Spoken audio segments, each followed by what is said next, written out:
அனைவருக்கும் மாலை வணக்கம். இன்றைக்கு நம்மளுடைய நிகழ்ச்சி 1381 சிந்தனை சிற்பங்கள் நூல்ல இருந்தா இன்னைக்கு உரை. விதைகளான கதைகள். ரேணுவோட கட்டுரை பத்தி தான் ரெஜினா பேச போறாங்க. ரெஜினா பத்தி எல்லாருக்கும் தெரிஞ்சிருக்கும்னு நினைக்கிறேன். அவங்க எழுத்தாளர், முனைவர் ரெஜினா. லைப்ரரியன். அவங்க லைப்ரரி சயின்ஸ்ல டாக்டரேட் பண்ணாங்க. ஒரு நூலகரா பன்னூக்கு அரசு மருத்துவமனை நமக்கெல்லாம் தெரியும். அதுல இருக்காங்க. சிறப்பு மருத்துவமனை இருக்கு இல்லையா, ஓமந்தூரார் மருத்துவமனை, அதுல இருக்காங்க. அவங்க ஒர்க் பண்ணிட்டு இருக்காங்க. எழுத்தாளரா இருக்காங்க, மொழிபெயர்ப்பாளராகவும் இருக்காங்க. பல மொழிபெயர்ப்பு நூல்கள் மொழிபெயர்ப்பு பண்ணியிருக்காங்க, பல நூல்களை. நமக்கு தெரிஞ்ச இந்த கொரோனா பத்தி மா சுப்பிரமணியத்தோட நூலை ஆங்கிலத்தில் மொழிபெயர்ப்பாங்க. துளிவண்ணன் சார் அவங்க சரி. அகிலா மேடமோட தவ்வை அந்த புத்தகத்தை மொழிபெயர்ப்பாங்க. எனக்கு தெரிஞ்சு அவங்க மற்ற மொழிபெயர்ப்பு பத்திலாம் அவங்க சொல்லுவாங்கன்னு நினைக்கிறேன். அவங்களோட இடது பக்கம் உள்ள கதவுகள் திறக்கம்ன்ற அந்த சிறுகதை தொகுப்பு நம்ம பேசுவோம். அப்போ அவங்களும் வந்திருந்தாங்க. அதுக்கு பிறகு ஒரு 2-3 கூட்டங்கள் நம்முடைய இணைஞ்சிருக்காங்க. இன்னைக்கு திருமதி ரேணுமீராவோட கட்டுரையை எடுத்து தான் பேச போறாங்க. வரிசையா நம்ம பேசிட்டு வரோம். முதல்ல காயத்ரியோட பேசணும். யாவரும் கேள்வி கட்டுரையை ஸ்ரீதேவி பண்ணாங்க. அதுக்கப்புறம் இவரோட கட்டுரை நம்ம சக்கரபாணி சார் கட்டுரையை பத்தி இவர் பேசினாரு, கண்ணன் சார் பேசினாரு.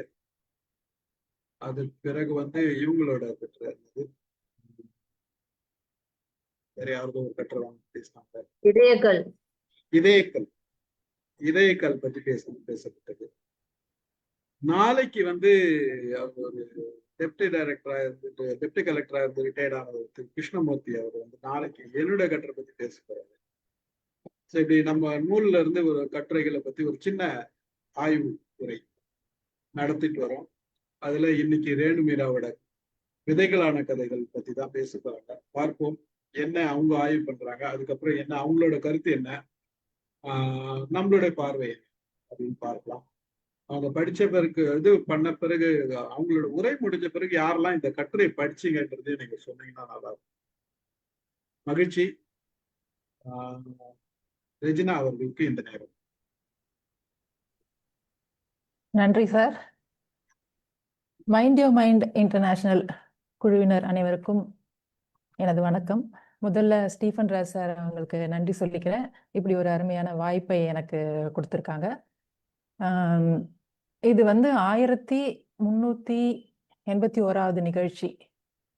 இத்தனை நிகழ்ச்சிகளை செய்து இந்த குழுவை திறம்பட நடத்தி வரும் ஸ்டீஃபன் ராஜ் அவருக்கு என்னுடைய பாராட்டுகளும் வாழ்த்துக்களும். இப்படி சிந்தனை சிற்பங்கள் அப்படின்ற உங்களுடைய குழுவினருக்கு அவர்களுடைய எண்ணங்களுக்கு ஒரு புத்தக வடிவத்தை கொடுத்த ஆசிரியர் குழு அமுதா புண்ணியமூர்த்தி, திருமதி அமுதா புண்ணியமூர்த்தி, திரு கா நாராயணமூர்த்தி, திரு எஸ் ஸ்டீஃபன் ராஜ், திருமதி எஸ் ஆர் மாலதி ஆகியோர் அடங்கிய ஆசிரியர் குழுவிற்கு எனக்கு என்னுடைய வாழ்த்துக்களும் பாராட்டுகளும். இந்த புத்தகத்திற்காக கட்டுரைகளை தந்து இருக்கிற உங்கள் குழுவினர் அனைவருக்கும் என்னுடைய வாழ்த்துக்கள். மேலும் இந்த நிகழ்ச்சியில் இணைய வழியாக இணைந்திருக்கும் உங்களுடைய அனைத்து தோழமைகளுக்கும் என்னுடைய நன்றி. இந்த புத்தகத்திலிருந்து ஒரு தலைப்பை தேர்ந்தெடுத்து நான் உங்க குழுவில் பேசணும் அப்படின்னு ஸ்டீஃபன் ராஜ் சார் சொன்னாரு. சரிங்க சார் அப்படின்னு சொல்லிட்டு புத்தகத்தில் இருக்கிற தலைப்பெல்லாம் நான் பார்த்துக்கிட்டே இருந்தேன். அதை பார்த்துட்டே இருக்கும்போது, சார் என்ன ஸ்பாட்லைட் போட முடியுமா?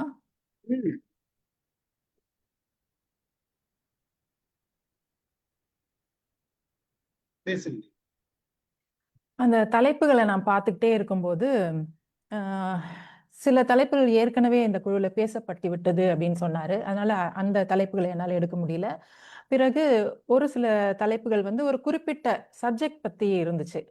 அதை பத்தி பேசணும்னா அந்த தலைப்பு பொருளை பத்தி எனக்கு கொஞ்சமாக தெரிஞ்சிருக்கணும். அதனால அதையும் நான் எடுத்துட்டேன். பிறகு வந்து ஒரு சில கட்டுரைகள் என்னுடைய பார்வையில், என் அனுபவத்தில் அப்படி தொடங்குற கட்டுரைகள் சிலது இருந்தது. அது வந்து ஒரு தனிப்பட்ட கட்டுரை, தனிப்பட்ட நபருடைய எண்ணங்கள் அந்த மாதிரி இருந்ததுனால அதையும் நான் விட்டுட்டேன். பிறகு வந்து அந்த தலைப்புகள பார்த்துட்டே வரும்போது, எனக்கு முதல்ல கண்ல பட்டது வந்து இந்த விதைகளான கதைகள் தான். சரி அத படிக்கலாம் அப்படின்னு அந்த 186வது பக்கத்துக்கு போகும்போது, அதை வந்து ரேணுகா தினகரன் அவர்கள் எழுதியிருக்காங்கன்றது தெரிஞ்சது. பிறகு அந்த கட்டுரைய படிச்சு பார்த்தேன். அதுல வந்து அவங்க நெறைய அந்த கதைகள் பற்றிய நெறைய விஷயங்கள அவங்க சொல்லியிருக்காங்க. ரொம்பவே அற்புதமா எழுதியிருக்காங்க.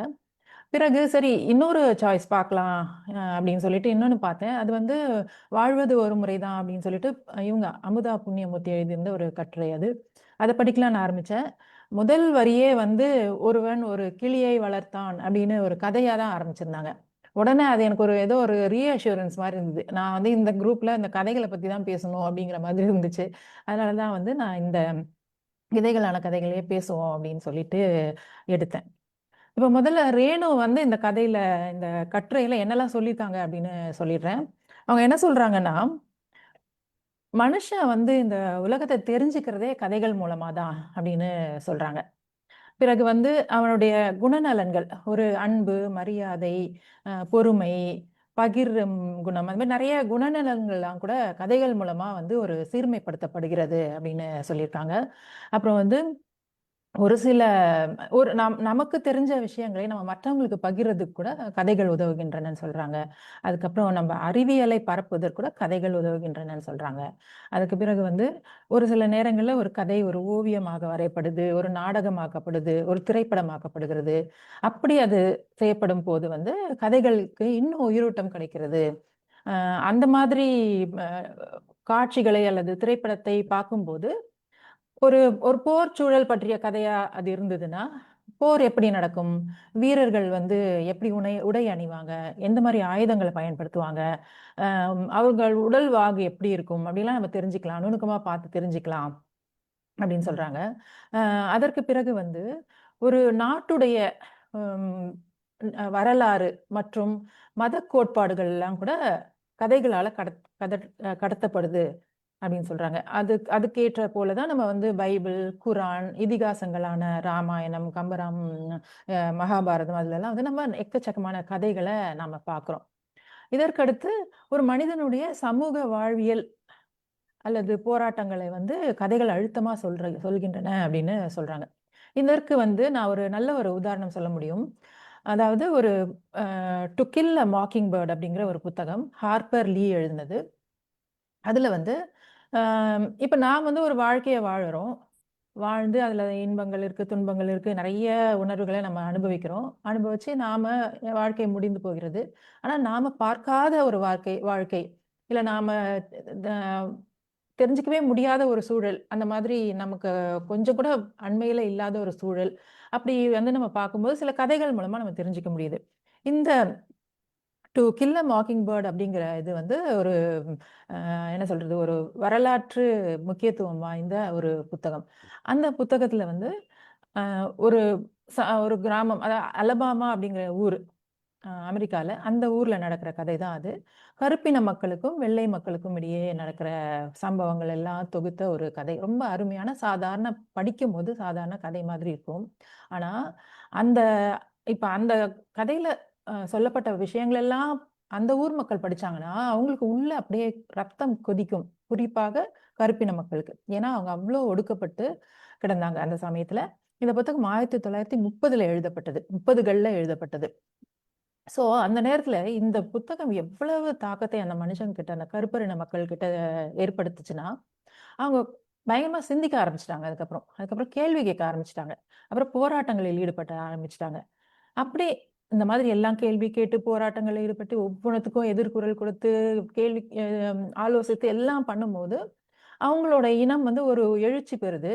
பெற்று ஒரு கிட்டத்தட்ட 50 அல்லது 60 கட அ வருஷ காலத்துக்குள்ள அவங்க இனத்திலேருந்து ஒரு தலைவர்.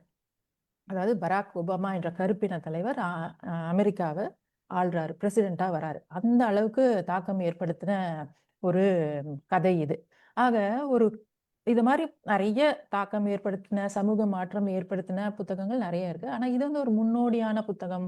ஒரு உலகெங்கிலும் பேசப்படுற புத்தகம். அந்த காலத்திலேயே அமெரிக்காவோட பிரசிடென்ட் அவார்டு வாங்கின புத்தகம். அந்த மாதிரி ஒரு புத்தகம். ஆக ஒரு கதைகள் வந்து சமூக மாற்றத்தை நல்லாவே கொண்டு வர முடியும். அதற்கு பிறகு அம், அவங்களே ஒரு கதையை சொல்றாங்க அந்த ரைட்டப்லயே. அது என்னன்னா,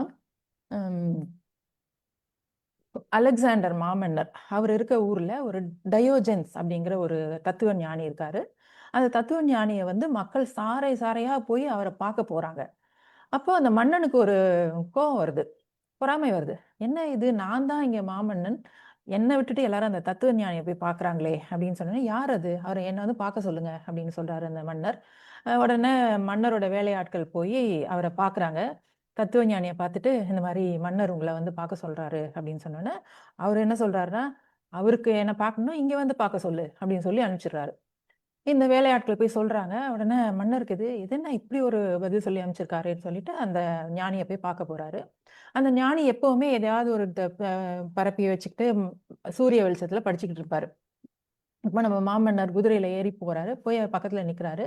அந்த குதிரையோட நிழல் வந்து அந்த தத்துவஞானி படிச்சுட்டு இருக்க அந்த இது மேல விழுது. அப்போ உடனே அவரு எரிச்சல் பட்டு என்ன சொல்றாரு, "யார் அது என்னோட வெளிச்சத்த மறைக்கிறது? கொஞ்சம் நகருங்க" அப்படின்னு சொன்ன உடனே பார்த்தா மன்னர். ஐயய்யோன்னு பார்த்தா அப்புறம் மத்த இதெல்லாம் நடக்குது. கடைசியில என்ன சொல்றாருன்னா, அந்த தத்துவஞானி அ வந்து, "நீ வந்து வாளின் நுனையால் நீ அ உலகத்தை வென்றாய். ஆனா நானும் வந்து நூலின் உதவியால் என்னையே வென்றேன். அம் அ மண்ணை வென்ற உன்னை விட, என்னையே வென்ற என்னை தான் வந்து மக்களுக்கு பிடிச்சிருக்கு. அதனால தான் எனக்கு மரியாதை தராங்க" அப்படின்னு சொல்றாங்க. இதுல நம்ம ரேணுபிரா என்ன சொல்ல வராங்கன்னா, இந்த கதை வந்து அவங்க சின்ன வயசுல கேட்டதாம். ஆனா இப்ப வரைக்கும் எனக்கு இந்த கதை ஞாபகம் இருக்கு. இந்த கருத்து எனக்கு ஞாபகம் இருக்கு அப்படின்னா வந்து, இது வந்து ஒரு கதை வடிவில சொல்லப்பட்டதால தான் அப்படின்னு சொல்றாங்க. அதுக்கப்புறம் அவங்களுடைய வாழ்க்கையில இந்த கதைகள், கதைகள் கொடுத்த அறிவு, கதைகள் கொடுத்த ஆலோசனைகள் வந்து, அவங்க அதை பயன்படுத்தி தன்னுடைய வாழ்க்கையில பல பெரிய முடிவுகளை கூட எடுத்திருக்கேன் அப்படின்னு சொல்றாங்க. அதற்கு பிறகு ஜெயகாந்தன் அவர்களுடைய கதைகள் வந்து அவங்களுக்கு வாழ்க்கையை எப்படி அணுகணும்னு சொல்லிக் குடுத்துச்சு அப்படின்னு சொல்லியிருக்காங்க. அதற்கு பிறகு வந்து எம்.எஸ். உதயமூர்த்தி அவர்கள் எழுதிய எண்ணங்கள் அப்படின்ற ஒரு புத்தகம் வந்து அவங்க வாழ்க்கையை மாற்றி போட்டதா சொல்லியிருக்காங்க.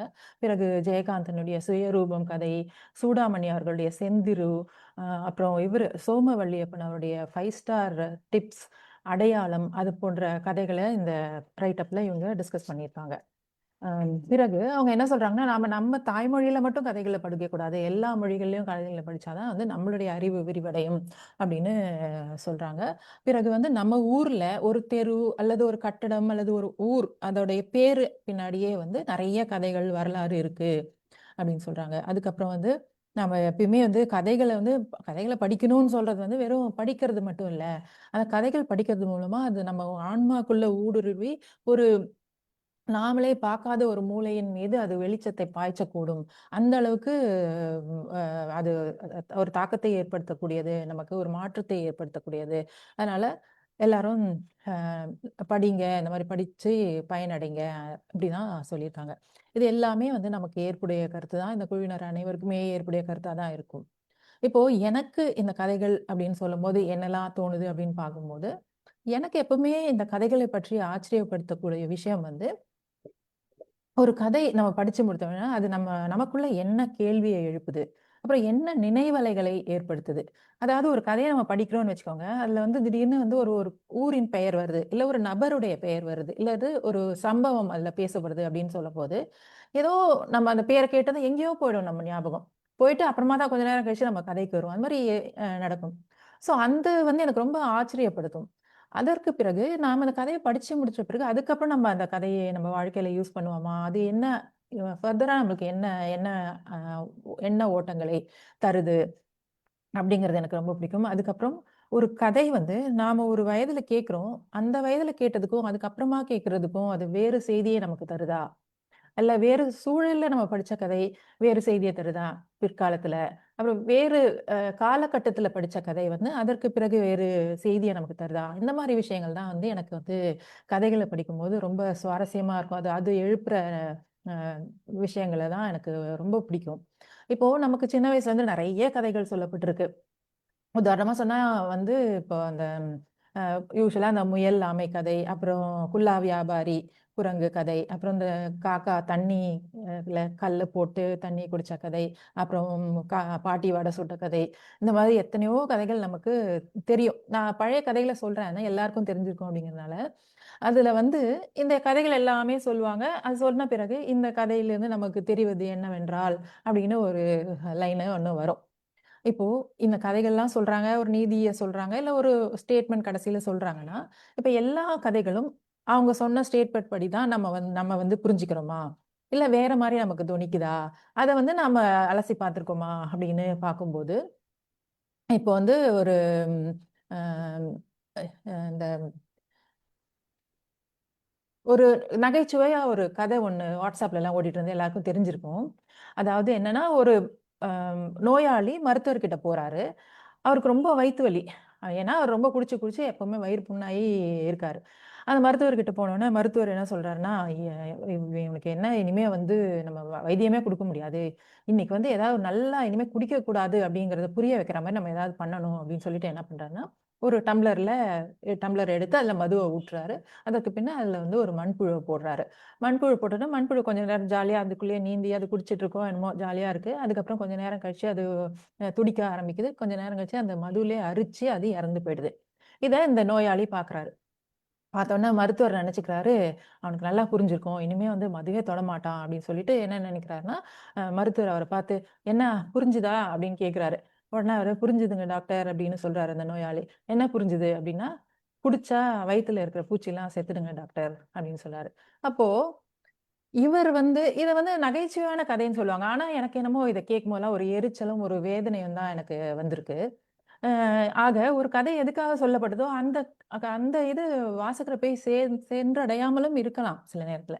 இது நகைச்சுவையாக சொல்லப்பட்ட கதை. ஒரு சீரியஸான ஒரு கதை ஒண்ணு சொல்றேன். அதாவது நானும் என்னுடைய மகனும் வந்து ஒரு இது திரைப்படத்துக்கு போயிருந்தோம். அந்த படத்தின் பெயர் வந்து அமெரிக்கன் ஸ்னைப்பர். அத நாங்க பார்த்துட்டே இருக்கோம். அந்த கதை என்னன்னா, அமெரிக்கா ஈரான்ல வந்து இந்த அணு ஆயுதம் இருக்குன்னு சொல்லி போர் நடத்துனாங்க இல்லையா? அப்போ வீரர்கள் வந்து இங்க இருக்கிற ஈரானியர்களை வந்து கொல்றது தான் அமெரிக்க வீரர்கள். அதுல ஒருத்தர் கிறிஸ் கைல் அப்படின்ற ஒரு அமெரிக்க வீரர் வந்து அவர் தான் நெறைய நபர்கள் ஈரானிய ஆண்களை கொன்றாரு அப்படின்றது அவருக்கு ஒரு பெரிய பேரு. அவர் எப்படின்னா, அந்த ஸ்னைப்பர் கன் வச்சு தான் கொல்லுவாரு. அந்த ஸ்னைப்பர் கன்றது அப்படிங்கிறது வந்து ஒரு 1 கிலோமீட்டர் தூரத்துல இருக்கிற டார்கெட்ட கூட அப்படியே துல்லியமா கண்டுபிடிச்சு டப்புன்னு அடிக்கும். அது வந்து ஒரு சத்தமும் வராது. இப்ப யாரோ ஒருத்தர் எங்கேயோ போயிட்டு இருக்காங்க, திடீர்னு குண்டு அடிபட்டு விழுவாங்க. அந்த அளவுக்கு துல்லியமா இது பண்றது. அத வச்சு தான் அவர் வந்து எல்லாரையும் கொல்லுவாரு. அவர் வந்து வீடுகளுக்கும் சென்று என்ன பண்ணுவாருன்னா, அந்த பெண்கள், குழந்தைகள்லாம் அவங்க அப்பா இல்ல அந்த ஆண் உறுப்பினர்கள வந்து அவங்க வீட்ல கீழ ஏதாவது அறைக்குள்ள பதுக்கி வச்சு எல்லாம் யாரும் இல்லன்னு சொல்லுவாங்க. இருந்தாலும் இவரு எல்லாத்தையும் இழுத்து போட்டு அங்கேருந்து உருவி உள்ள போய் தோண்டி எடுத்து கொல்லுவாரு. அப்ப அவரு ஒவ்வொரு முறை கொல்லும்போதும் அமெரிக்கால நியூஸ் ஃபிளாஷ் ஆகும். இந்த மாரி நம்ம வீரர்கள் இத்தன பேர கொன்னுட்டாங்க, அத்தன பேர கொன்னுட்டாங்க அப்படின்னு வரும். அப்ப அங்க அமெரிக்கன்ஸ் எல்லாருமே ரொம்ப ஜுபிலன்ட்டா அது வந்து அந்த சினிமால காமிச்சிட்டு இருப்பாங்க அந்த மாதிரி. ஆனா, எங்களுக்கு ஒரு 4 இருக்கைகள் தள்ளி உட்கார்ந்திருந்த 2 இளைஞர்கள் வந்து என்ன பண்ணிட்டு இருந்தாங்கன்னா, அவங்க இஸ்லாமியர்கள். அவங்க இந்த கதைய பார்த்துக்கிட்டே வராங்க. அவங்க வந்து கொதிக்கிறாங்க. ஐயோ! இவன் வந்துட்டானா? படுபாவி. அதாவது எம்ஜிஆர் நம்பியார் வரும்போது, நம்பியார் வந்தா எல்லாம் மக்கள்லாம் படுபாவின்னு சொன்னாங்கன்னு சொல்லுவாங்கல்ல. அந்த மாரி இவங்க வந்து கதர்றாங்க. வந்துட்டானா படுபாவி. ஐயோ! சாவடிக்க போறான். இவனுக்கு நல்லா சாவே வராது. அப்படின்னு அந்த கிறிஸ் கைல பார்த்து இவங்க அந்த அந்த கதாபாத்திரத்த பார்த்து இவங்க இது பண்றாங்க. அப்போ ஒரு வேற ஒரு மூட்ல அங்க கதை போயிட்டுருக்கு. ஆனா இங்க நாங்க பார்க்கறது எதிர்மறையான ஒரு இது. ஸோ இந்த மாரி ஒரு இத வந்து நான் நேர்ல பார்த்துருக்கேன். சரி. இப்ப வந்து நம்ப இந்த பாட்டி வடை சுட்ட கதைக்கு வருவோம். அதுல என்னன்னா, ஒரு காக்கா வந்து பாட்டிக்கிட்டேருந்து வடைய திருடிட்டு போய் மரத்து மேல உட்காருது. பிறகு ஒரு நரி அத பாக்குது. அதுக்கு வடை மேல ஆசை வந்தவுடனே, காக்கா கிட்ட வந்து, "நீ ரொம்ப அழகா இருக்கன்னு" சொல்லுது. உடனே அத அக்னாலெட்ஜ் பண்ற மாரி காக்கா வந்து கான்னு கரைஞ்ச வடை கீழ விழுது. நரி எடுத்துட்டு போயிடுது. இதுதான் கதை. இத சொல்லி முடிச்ச உடனே என்ன சொல்றாங்க, "இதிலிருந்து நமக்கு தெரிவது என்னவென்றால், நீங்க வந்து யாராவது திடீர்னு வந்து உங்கள ரொம்ப புகழ்ந்து பேசுனாங்கன்னா, மயங்கி ஏமாந்துராதீங்க." அப்படின்னு தான் சொன்னாங்க. அப்போ இது எனக்கு சின்ன வயசுல ஒரு 5 வயதுல நான் கேட்கிறேன்னு வச்சுக்கோங்களேன். அப்ப வந்து எனக்கு இது சரி அப்படின்னு தோணுச்சு. அதுக்கப்புறம் வந்து சரிதானே வச்சுப்போம். தோணுச்சு. அதுக்கப்புறம் வந்து அப்ப சில சில சின்ன கேள்விகள்லாம் வந்துச்சு. என்னன்னா, காக்கா பேசுமா? நரி பேசுமா? அந்த மாதிரி தான். அதாவது இப்ப நம்ம வந்து சினிமா முதல்ல வந்து பாட்டுலாம் வரும்போது என்ன நெனச்சோம்? இது என்ன திடீர்னு பாடுறாங்க? இது என்ன திடீர்னு மியூசிக்லாம் வந்துருது அப்படின்னு நெனச்சோம். அப்புறம் ஒரு 30, 35 வருடங்களுக்கு முன்னாடி என்ன நெனச்சோம்? ஐயோ! டூயட் பாடும்போது எப்படி பின்னாடி எல்லாம் வந்து டான்ஸ் ஆடுறாங்க? இவங்கலாம் எப்படி வந்தாங்க இதுக்குள்ள? அப்படிலாம் நெனச்சோம். அந்த மாரி ஒரு கேள்வி தான். அந்த மாரி ஒரு புரிதல் இல்லாத கேள்விகள் தான். அது வந்து அதுதான் கதையோட உக்தி அப்படின்னும்போது அப்படி இருந்துச்சு. இதுவே நான் வந்து ஒரு கொஞ்சம் வளர்ந்த பிறகு இந்த கதையை நான் படிக்கும்போது எனக்கு எப்படி இருந்ததுன்னா, சரி காக்கா வந்து அந்த வடைய சாப்பிட்டுட்டு பதில் சொல்லியிருந்தா எப்படி இருக்கும்? அதாவது அந்த காக்கா கால் கடியில அந்த வடைய வச்சுட்டு பதில் சொல்லியிருந்தா எப்படி இருக்கும்? அதற்கு பிறகு சரி இந்த பாட்டி எவ்வளோ கேர்லெஸ்ஸா இருக்காங்க அப்படின்னு தோணுச்சு. அதுக்கப்புறம் வந்து சரி அ இந்த காக்கா வந்து சாமர்த்தியமா பாட்டிக்கிட்டேருந்து வடைய திருடுது. அத வந்து இந்த நரி தட்டி பறிக்குது. அப்போ நரி வந்து காக்காவ விட சாமர்த்தியசாலின்னு சொல்ல வராங்களா? இந்த மாதிரியெல்லாம் எனக்கு தோணும் சின்ன வயசுல. அதுக்கு பிறகு வந்து இப்போ இந்த கதைய பார்க்கும்போது எனக்கு இந்த நரி, காக்கா யாருமே என் கண்ல படல. எனக்கு பாட்டி தான் இப்ப கண்ல படுறாங்க. ஏன்னா வந்து எனக்கு வயசாயிடுச்சான்னு தெரியல. பட் வந்து அந்த பாட்டி வந்து ஏன் இவங்க வந்து இந்த வயசுல வடை சுட்டுக்கிட்டு இருக்காங்க அப்படின்னு தோணுச்சு. அப்புறம் வந்து ஏன் இந்த பாட்டி ஏன் இந்த வயசுலயும் வடை சுட்டு சுயமா சம்பாரிச்சு வாழ்றாங்க? இப்படிலாம் எனக்கு தோணுச்சு. சரி இதுக்கப்புறம் வந்து இன்னொரு ஒரு கதை. இந்த 2 சகோதரர்கள்னு ஒரு கதை அந்த பழங்காலத்துல சொல்லுவாங்க. அதுல வந்து 2 சகோதரர்களும் 2 பையன்க வந்து காட்டு வழியா போயிட்டுருப்பாங்க.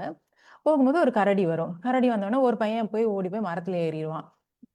இன்னொருத்தன் வந்து ஓடமாட்டான். அது என்னன்னு தெரியல. ஓடமாட்டான். ஆனா என்ன பண்ணுவான், டக்குனு கீழ படுத்துருவான். படுத்து அப்படியே பேசாம மூச்சடக்கி படுத்துட்டு இருப்பான். கரடி வரும். கிட்ட வந்து அவன வந்து பார்த்துட்டு போயிடும். மோந்து பார்த்துட்டு போயிடும் அப்படின்னு போட்டிருப்பாங்க. அப்புறம் வந்து இந்த மரத்துலேருந்து இறங்கி அந்த இன்னொரு சிறுவன் வருவான். வந்து "கரடி போயிடுச்சு, எழுந்துரு" அப்படின்னு சொல்லிட்டு, சரி கரடி கிட்ட வந்து என்ன சொல்லுச்சு அப்படின்னு கேட்பான். அப்ப அந்த பையன் சொல்லுவான், "அ ஆபத்துல உதவுறவன் தான் நண்பன்." அப்படின்னு சொல்லிட்டு போச்சு அப்படின்னு சொல்லுவான். இந்த கதை வந்து எனக்கு இந்த சின்ன வயசுல ரொம்ப ஒரு அழுத்தத்தையே ஏற்படுத்துச்சு அப்படின்னு சொல்லலாம். ஏன்னா வந்து அந்த ஓடி போய் மரத்துல ஏறுனான் இல்லையா? அந்த பையனா தான் நான் என்ன உருவ வச்சுக்கிட்டு இருந்தேன். அப்ப எனக்கு என்ன என்ன தோணுச்சுன்னா, ஒரு கரடி வந்தா எல்லாரும் தெறிச்சு ஓடி போய் என்ன தோணுதோ அதானே பண்ணுவாங்க. அது ஒரு அனிச்சை செயல் தானே! அப்படித்தானே நான் போய் மரத்துல ஏறினேன். அதுக்கு போய் நண்பனை வந்து ஆபத்துல உதவாதவன், அப்படி இப்படியெல்லாம் பெருசா சொல்றாங்களே! இது என்ன இவ்ளோ பெரிய விஷயத்த இது நம்ம தலைமையில வைக்கிறாங்க அப்படிங்கிற மாரி இருந்துச்சு. அப்புறம் எனக்கு இன்னொரு ஆச்சரியம் என்னன்னா, அந்த இன்னொரு பையனுக்கு வந்து அந்த மூச்ச அடக்கி படுத்தா, அந்த விலங்கு வந்து பார்த்துட்டு போயிடும்னு அவனுக்கு தெரிஞ்சிருந்ததுல்ல. அது வந்து எனக்கு தெரியாதே! அப்ப வந்து அந்த பையன் தானே எனக்கு சொல்லியிருக்கணும். "வா 2 பேரும் படுத்துக்கலாம்" அப்படின்னு சொல்லியிருக்கணும். அப்படிலாம் எனக்கு தோணும். இப்போ இந்த மாதிரி கேள்விகள் எழுது இல்லையா? ஒரு ஒரு கதையிலயும். அப்ப அந்த கேள்விகளுக்கு ஏத்தா மாரி ஒரு கதையும் மாத்தி மாத்தி நம்ம ஒரு ஒரு எழுதுனோம்னா, ஒவ்வொரு கேள்விக்கும், ஒரு ஒரு சந்தேகத்துக்கும் எழுதுனோம்னா எப்படி இருக்கும்? அப்படின்னு தோணுச்சு. அதுக்கு வந்து நான் முயல் ஆமை கதைய வச்சு சொல்றேன். முயல் ஆமை கதையில என்ன ஆகுது? முதல்ல முயலும், ஆமையும் வாக்குவாதம் பண்றாங்க. "நீ பெரியவனா? நான் பெரியவனா? இல்ல நீ வேகமா ஓடுவியா? நான் வேகமா ஓடுவியா?" அப்படின்னு சொல்லி ஒண்ணு பண்றாங்க. அதனால ரேஸ் வச்சுக்கிறாங்க. உடனே ஓடும்போது ஃபர்ஸ்ட் ரேஸ்ல முயல் வந்து வேகமா ஓடிட்டு திரும்பி பாக்குது. பார்த்தா ஆமை எங்கேயோ வருதுன்னு சொல்லிட்டு அது என்ன பண்ணுது, கொஞ்ச நேரம் தூங்கிடுது. அப்புறம் ஆமை வந்து அந்த ஃபினிஷ் லைன் போய் ஜெயிச்சுருது. இது ஒரு வகை. சரி, இப்ப இது சொல்லி முடிச்சோனே என்ன சொல்றாங்க? "Slow and steady wins the race" அப்படின்னு சொல்றாங்க.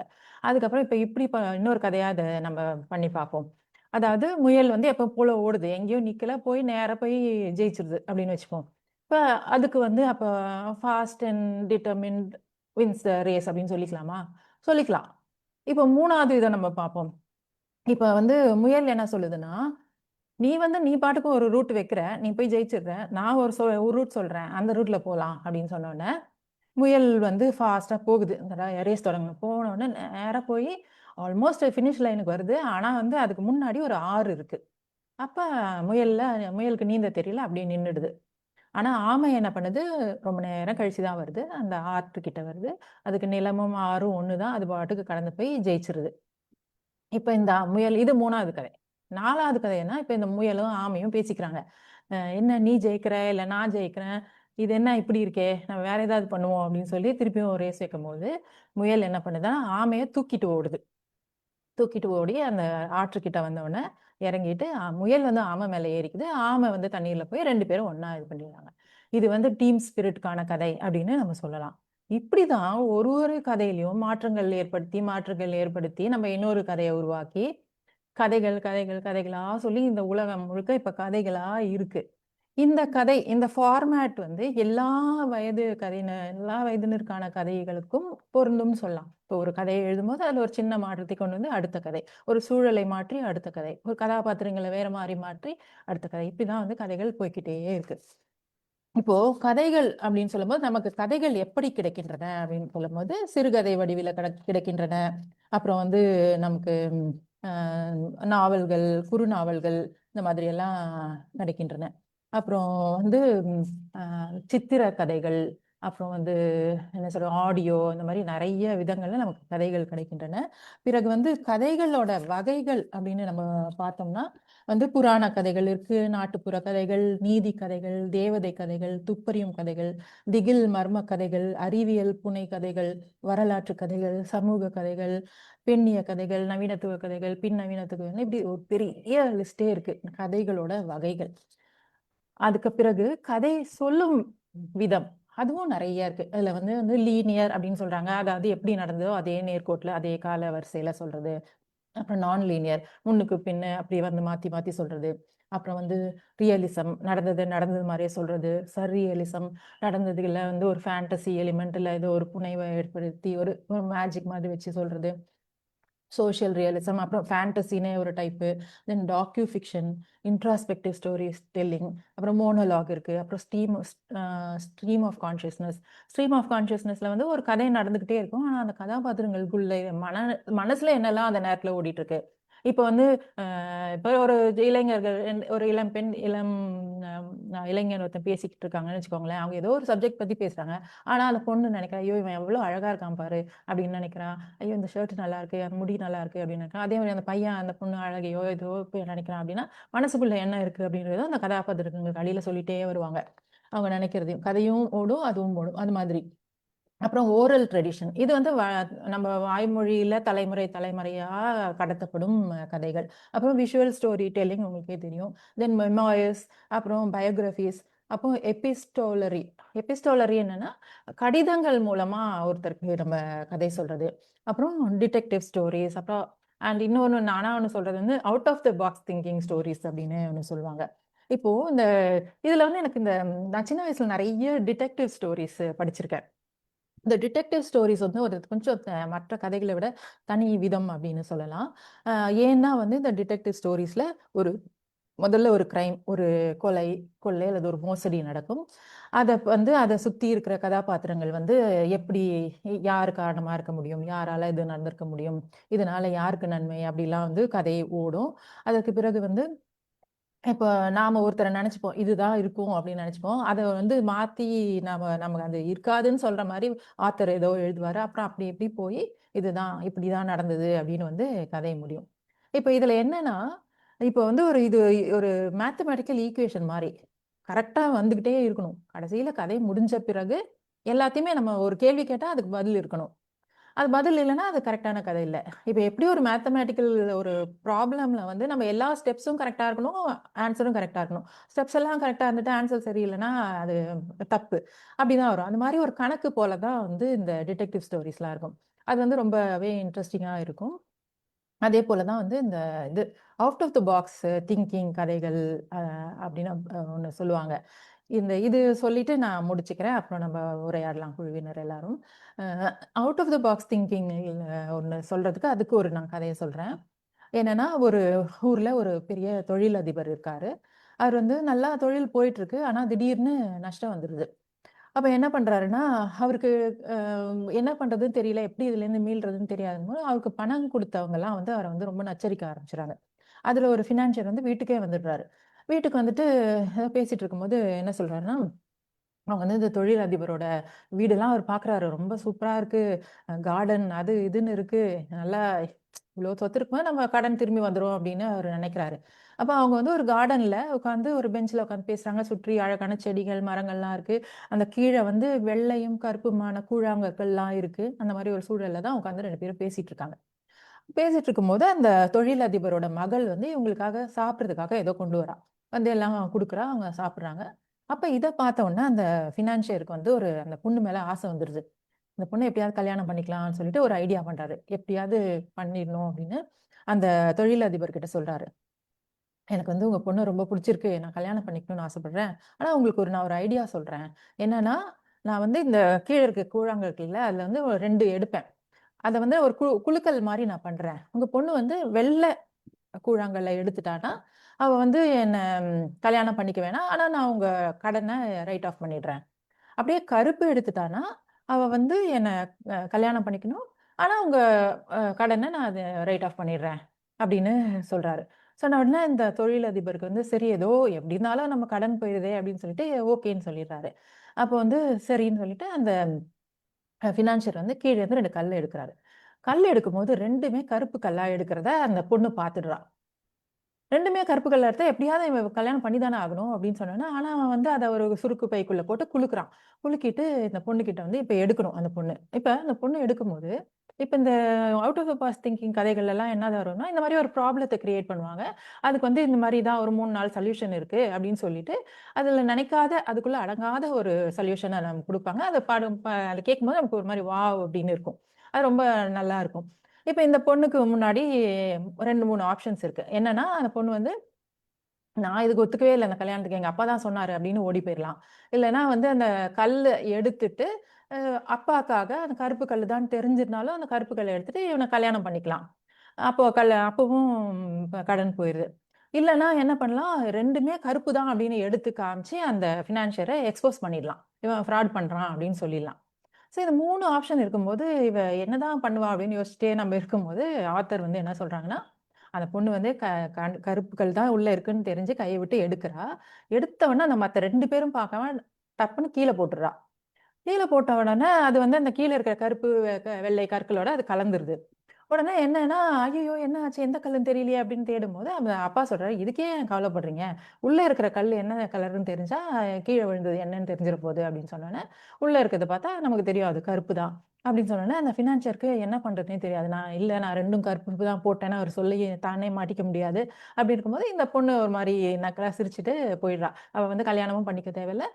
அவங்க கடனும் போயிருது.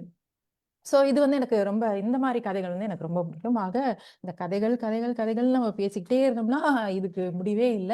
ஸோ இதுதான் இந்த மாரி எண்ணங்கள் தான் வந்து எனக்கு இந்த கதைகள் அப்படின்னு சொல்லும்போது தோணுச்சு. சரி நம்ம இப்ப உங்களுக்கெல்லாம் அந்த கதைகள் பத்தி என்ன தோணுச்சு அப்படின்ட்டு நம்ம இனிமே பேசுவோம். இதுவரை என்னுடைய பேச்சை பொறுமையாக கேட்டுக்கொண்டிருந்த உங்கள் அனைவருக்கும் நன்றி. முதல்ல கை தட்டலாம். Thank you.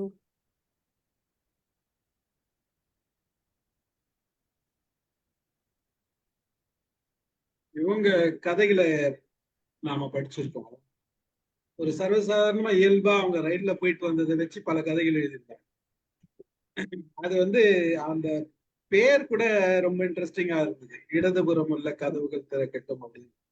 அது படிக்கும் போதே இவங்க எழுதுறதை நான் Facebookலயே படிச்சுட்டேன். அதுக்கப்புறம் தான் இவங்களோட புத்தகம் வாங்கி நம்ம போய் பேசணும் இங்க பழகணும். இப்ப இவங்க கதைகளை எழுதுறது மட்டும் இல்ல, அதாவது இவங்களோட பயணத்திலேயே இவங்க ஒவ்வொரு நாளும் ஒவ்வொரு பல நிகழ்ச்சிகளை சந்திக்கிறாங்க. அதை வச்சு இவங்க கதை எழுதுறாங்கன்றது ஒரு பக்கம். இன்னைக்கு வந்து ரேணுவோட விஷயங்களை சொல்லும் போது, ரேணு வந்து நம்ம தளத்துல வந்து கிட்டத்தட்ட ஒரு 50 கதைக்கு மேல ஜெயகாந்தன் கதைகள் மட்டும் சொல்லியிருக்காங்க. ஜெயகாந்தன் கதைகள் மட்டுமே 50 கதைகள் மேல சொல்லியிருக்காங்க. ஆனா அவங்களோட கதைகள் சொல்லும் போது சொல்ற விதம் வந்து ஒவ்வொரு முறையும் ஒவ்வொரு மாடுலேஷன் சொல்லுவாங்க, மோனோ ஆக்டிங்ல சொல்லுவாங்க, பல விஷயங்கள் இருக்கும். அவங்க வந்து கதைகள் எழுதியிருக்காங்கன்ற பட்சத்துல அவங்களோட கதை எப்படி இருக்குது, அந்த அந்த ஆர்டிகள் பத்தி அந்த கட்டுரையில இருக்கிற சில விஷயங்களை நமக்கு இங்க எடுத்துரைச்சாங்க. நிச்சயமா அந்த ஒவ்வொரு ஆர்டிகளை நம்ம இருக்கிற நம்ம புத்தகத்துல இருக்கிற ஒவ்வொரு கட்டுரையும் நம்ம படிக்கணும். அதுக்காக தான் இது ஒரு முன்னுரை மாதிரி தான் நம்ம இதை எடுத்துக்கிறோமே தவிர ஒரு ஒரு ஒரு ஒரு ஒரு அவுட்லைன் நம்ம எப்படி இருக்குது இந்த கதைகள், நம்மளோட ஒரு ஒரு கட்டுரையும் என்னென்ன சொல்லுது அப்படின்றத வச்சு நம்ம தெரிஞ்சுக்கிறதுக்காக தான் இதை பேச வச்சேன். ஒவ்வொருத்தரையும் கூப்பிட்டு பேச வைக்கிறது. அது மட்டும் இல்லாத அவங்களோட ஒரு ஒரு பேச்சாளரா அவங்க என்ன நினைக்கிறாங்க, அவங்களோட பார்வையில என்ன அப்படின்றதையும் நம்ம பார்த்தோம். இங்க அழகா பல கதைகள் சொன்னாங்க. அது குழந்தைங்க விஷயத்திலயும் சொன்னாங்க. இவங்க குழந்தையா இருந்தப்ப எப்படி திங்க் பண்ணாங்கன்றதையும் சொன்னாங்க. அந்த பார்வை மாறுது இல்லையா? ஒரு கதைன்னு எடுத்துக்கிட்டோம்னா அந்த கதையோட கோணம் வந்து ஒவ்வொருத்தருக்கும் ஒவ்வொரு கோணத்துல அது அதனுடைய பலன்கள், விளைவுகள் எல்லாமே அந்த சிந்தனை மாறும். அது இன்னொரு விஷயம் என்னன்னா, அதே கருத்து வந்து வேற ஒரு காலகட்டத்துல வேற ஒரு சிந்தனை கொடுக்கும் அப்படின்றதையும் சொன்னாங்க. இதான் உண்மை. இயல்பாவே வந்து ஒருத்தர் பார்க்கிற பார்வை வந்து வேற ஒரு பார்க்கும் போது அந்த புரிதல்ன்றது வேற மாதிரி இருக்கும். ஸோ ஒவ்வொருத்தருக்கும் ஒவ்வொரு புரிதல் இருக்கும்ன்றது கதையிலையும் இல்லை, கதையில மட்டும் இல்லை, நிஜ வாழ்க்கையிலும் இதுதான். ஒவ்வொருத்தருக்கும் ஒவ்வொரு புரிதல் இருக்கும். ஒருத்தர் பார்க்கிற பார்வை இன்னொருத்தர் பார்க்கும் போது அது மாறும். அதே பார்வை இன்னும் கொஞ்ச நாள் கழிச்சு வேற மாதிரி பார்வையா புரிதலா இருக்கும். அது சூழ்நிலையும் நம்ம நடந்துக்கிற விதமும் நம்மளோட இருக்கிற சூழலும் தான் காரணம். அதுதான் நம்ம எல்லாத்தையுமே கதையா பார்க்கலாம். அதுதான் அந்த கதையோட விளைவுகள் என்ன, அதுல இருந்து நாம என்ன எடுத்துக்கிறது பார்க்கலாம். ஐ திங்க் நம்ம நல்ல ஒரு ஆய்வுரை கொடுத்தாங்க. அவங்களுக்கு மறுபடியும் இன்னொரு முறை நம்ம கைதட்டோம் மைண்ட் யுவர் மைண்ட் சார் தான். எல்லாரும் பேசுறதுக்கு முன்னாடி ஒல்லிவண்ணன் சார் வந்திருக்காரு. அவர் பேச ஒரு வார்த்தைகள். வாங்க சார். சார் ஒளிவண்ணன் சார் இருக்கீங்களா? வாங்க. இருங்க ஐயா. அனைவருக்கும் இனிய மாலை வணக்கம். வணக்கம். வணக்கம். ரொம்ப எதிர்பார்ப்போட வந்ததை எதிர்பார்ப்பு போய்க்கிட இந்த கட்டுரைகள் எல்லாம் அதுக்கு அணிந்துரை வழங்கக்கூடிய ஒரு கட்டத்துல என்னால வாசிக்கக்கூடிய ஒரு வாய்ப்பு கிடைச்சது. அதனால இன்னைக்கு வந்து அவங்க எப்படி பண்றாங்கன்றத விட நான் சரியா வாசிச்சதான்னு தெரிஞ்சுக்கிறதுக்காக தான் வந்தேன். பரவாயில்ல, நானும் ஓரளவுக்கு வாசிச்சிருக்கேன். அதெல்லாம் வந்து அவங்க எக்ஸ்பிரஸ் பண்ணாங்க. நல்லா பேசுனாங்க. ஏன்னா நான் தொடர்ந்து அவங்கள ஒரு 4 ஆண்டுகளா பார்த்துட்டு வரேன். அவங்க கிட்ட ஒரு நல்ல ஒரு என்ன சொல்றது, ஒரு மெச்சூரிட்டி நிறைய தெரியுது, நிதானம் தெரியுது. நிறைய இங்கிருந்து அங்கிருந்து வந்து விஷயங்களை எடுத்து கேட்கிறவங்களுக்கு வந்து made it very very informative. ரொம்பவும் வந்து நிறைய செய்திகளை வந்து இந்த கடந்த ஒரு 3/4 மணி நேரம் வந்து கொடுத்தாங்க. கேக்குதுங்களா? நல்லா கேக்குதுங்க சார். கேக்குதா? கேக்குதா? கேக்குது. சார்ந்து மட்டும் தான் ஃப்ரீஸா இருந்தது. சரி, அதனாலதான் கேட்டேன். எனக்கு ஆமா, அந்த வகையில வந்து I want to applaud because எப்படி அவங்களுக்கு இப்போ டைம் மேனேஜ்மெண்ட்டும் நல்லா கத்துக்கிட்டாங்க.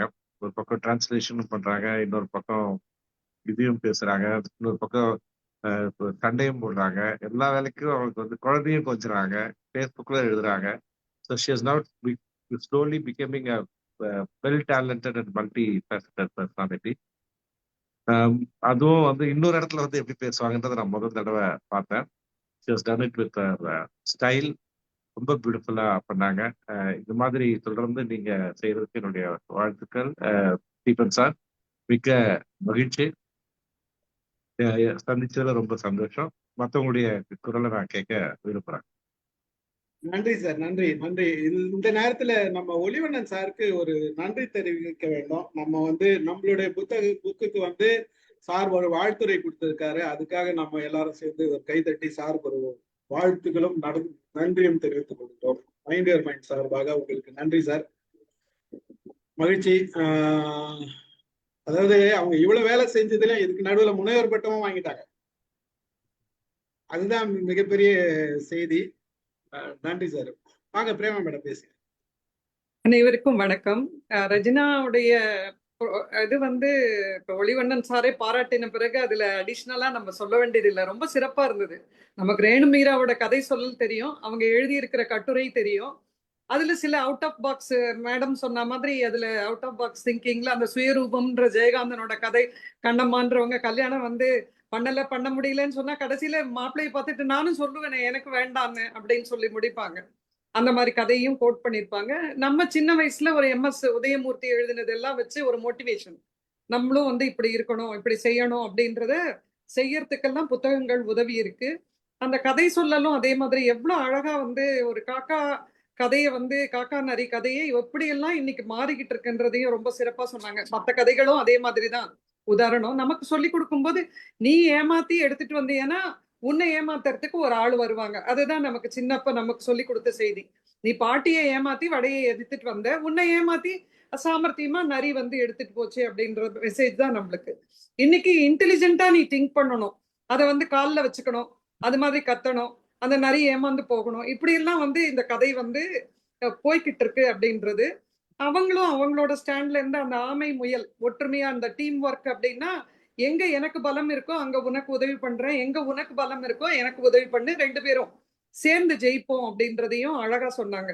இந்த ஒரு இந்த கட்டுரையுடைய ஒரு விமர்சனமாக இன்னைக்கு பேச வந்தவங்க அவங்களுடைய அத்தனை இன்ஃபர்மேஷன் அண்ட் இன்ட்ரெஸ்டிங்கா ரொம்ப அழகா வந்து நிறைய விடயங்களை சொல்லியிருக்கீங்க ரஜினா. வாழ்த்துக்கள். ரொம்ப நன்றி. சிறப்பா இருந்தது. உங்களுடைய பன்முகத்தன்மை இன்னைக்கு இந்த ஒரு இதுலயும் அளவலாவல்லையும் ரொம்ப சிறப்பா தெரிஞ்சது. வாழ்த்துக்கள் தான். நன்றிங்க ஸ்டீஃபன் சார். நன்றி. நன்றி நன்றி மேடம், நன்றி நன்றி. வசந்தி மேடம் பேசுறீங்களா? வந்து கொஞ்சம் லேட்டா வந்தேன் சார். ஏன்னா வெளியில போயிட்டு அப்பதான் உள்ள வந்தோம். கேக்குதா? கேக்குது கேக்குது. ஓகே சார், பரவாயில்ல, நான் பேசுறேன். அது முதல்ல ரெஜினா சந்திரா மேடத்துக்கு மிக்க நன்றி. இன்னைக்கு நீங்க வந்து அந்த டிஃப்ரெண்ட் வெரைட்டிஸ் ஆஃப் நாவல்ஸ் சொல்லும்போது நான் ரொம்ப கனெக்ட் பண்ண முடிஞ்சது. நான் என்னோட பேசிக் வந்து இங்கிலீஷ் லிட்ரேச்சர். ஸோ அதனால நீங்கள் ஸ்ட்ரீம் ஆஃப் கான்ஷியஸ்னஸ் சொல்லும்போது வர்ஜினியா ஞாபகம் வந்துச்சு.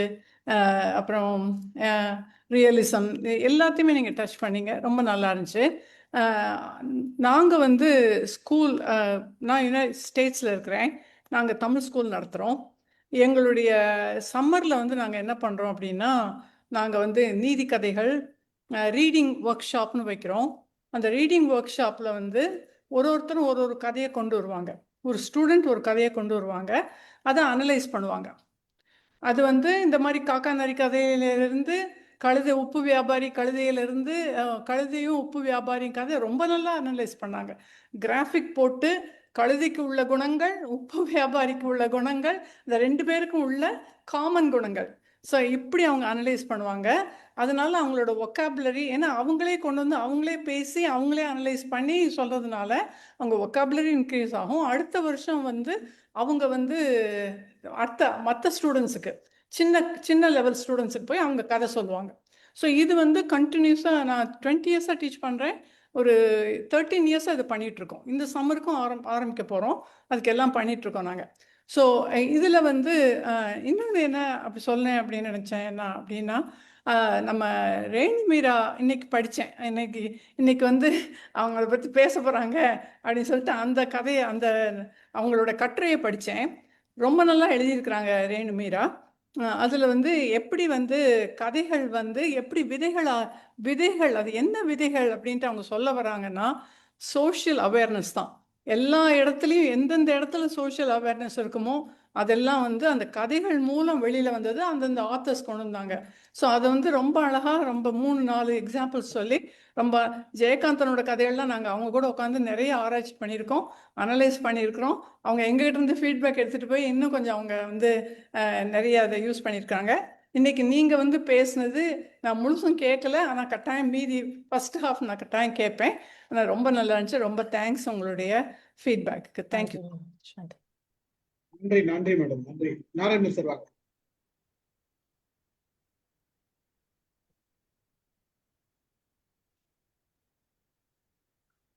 உங்க வாய்ஸ் கேட்கல சார்.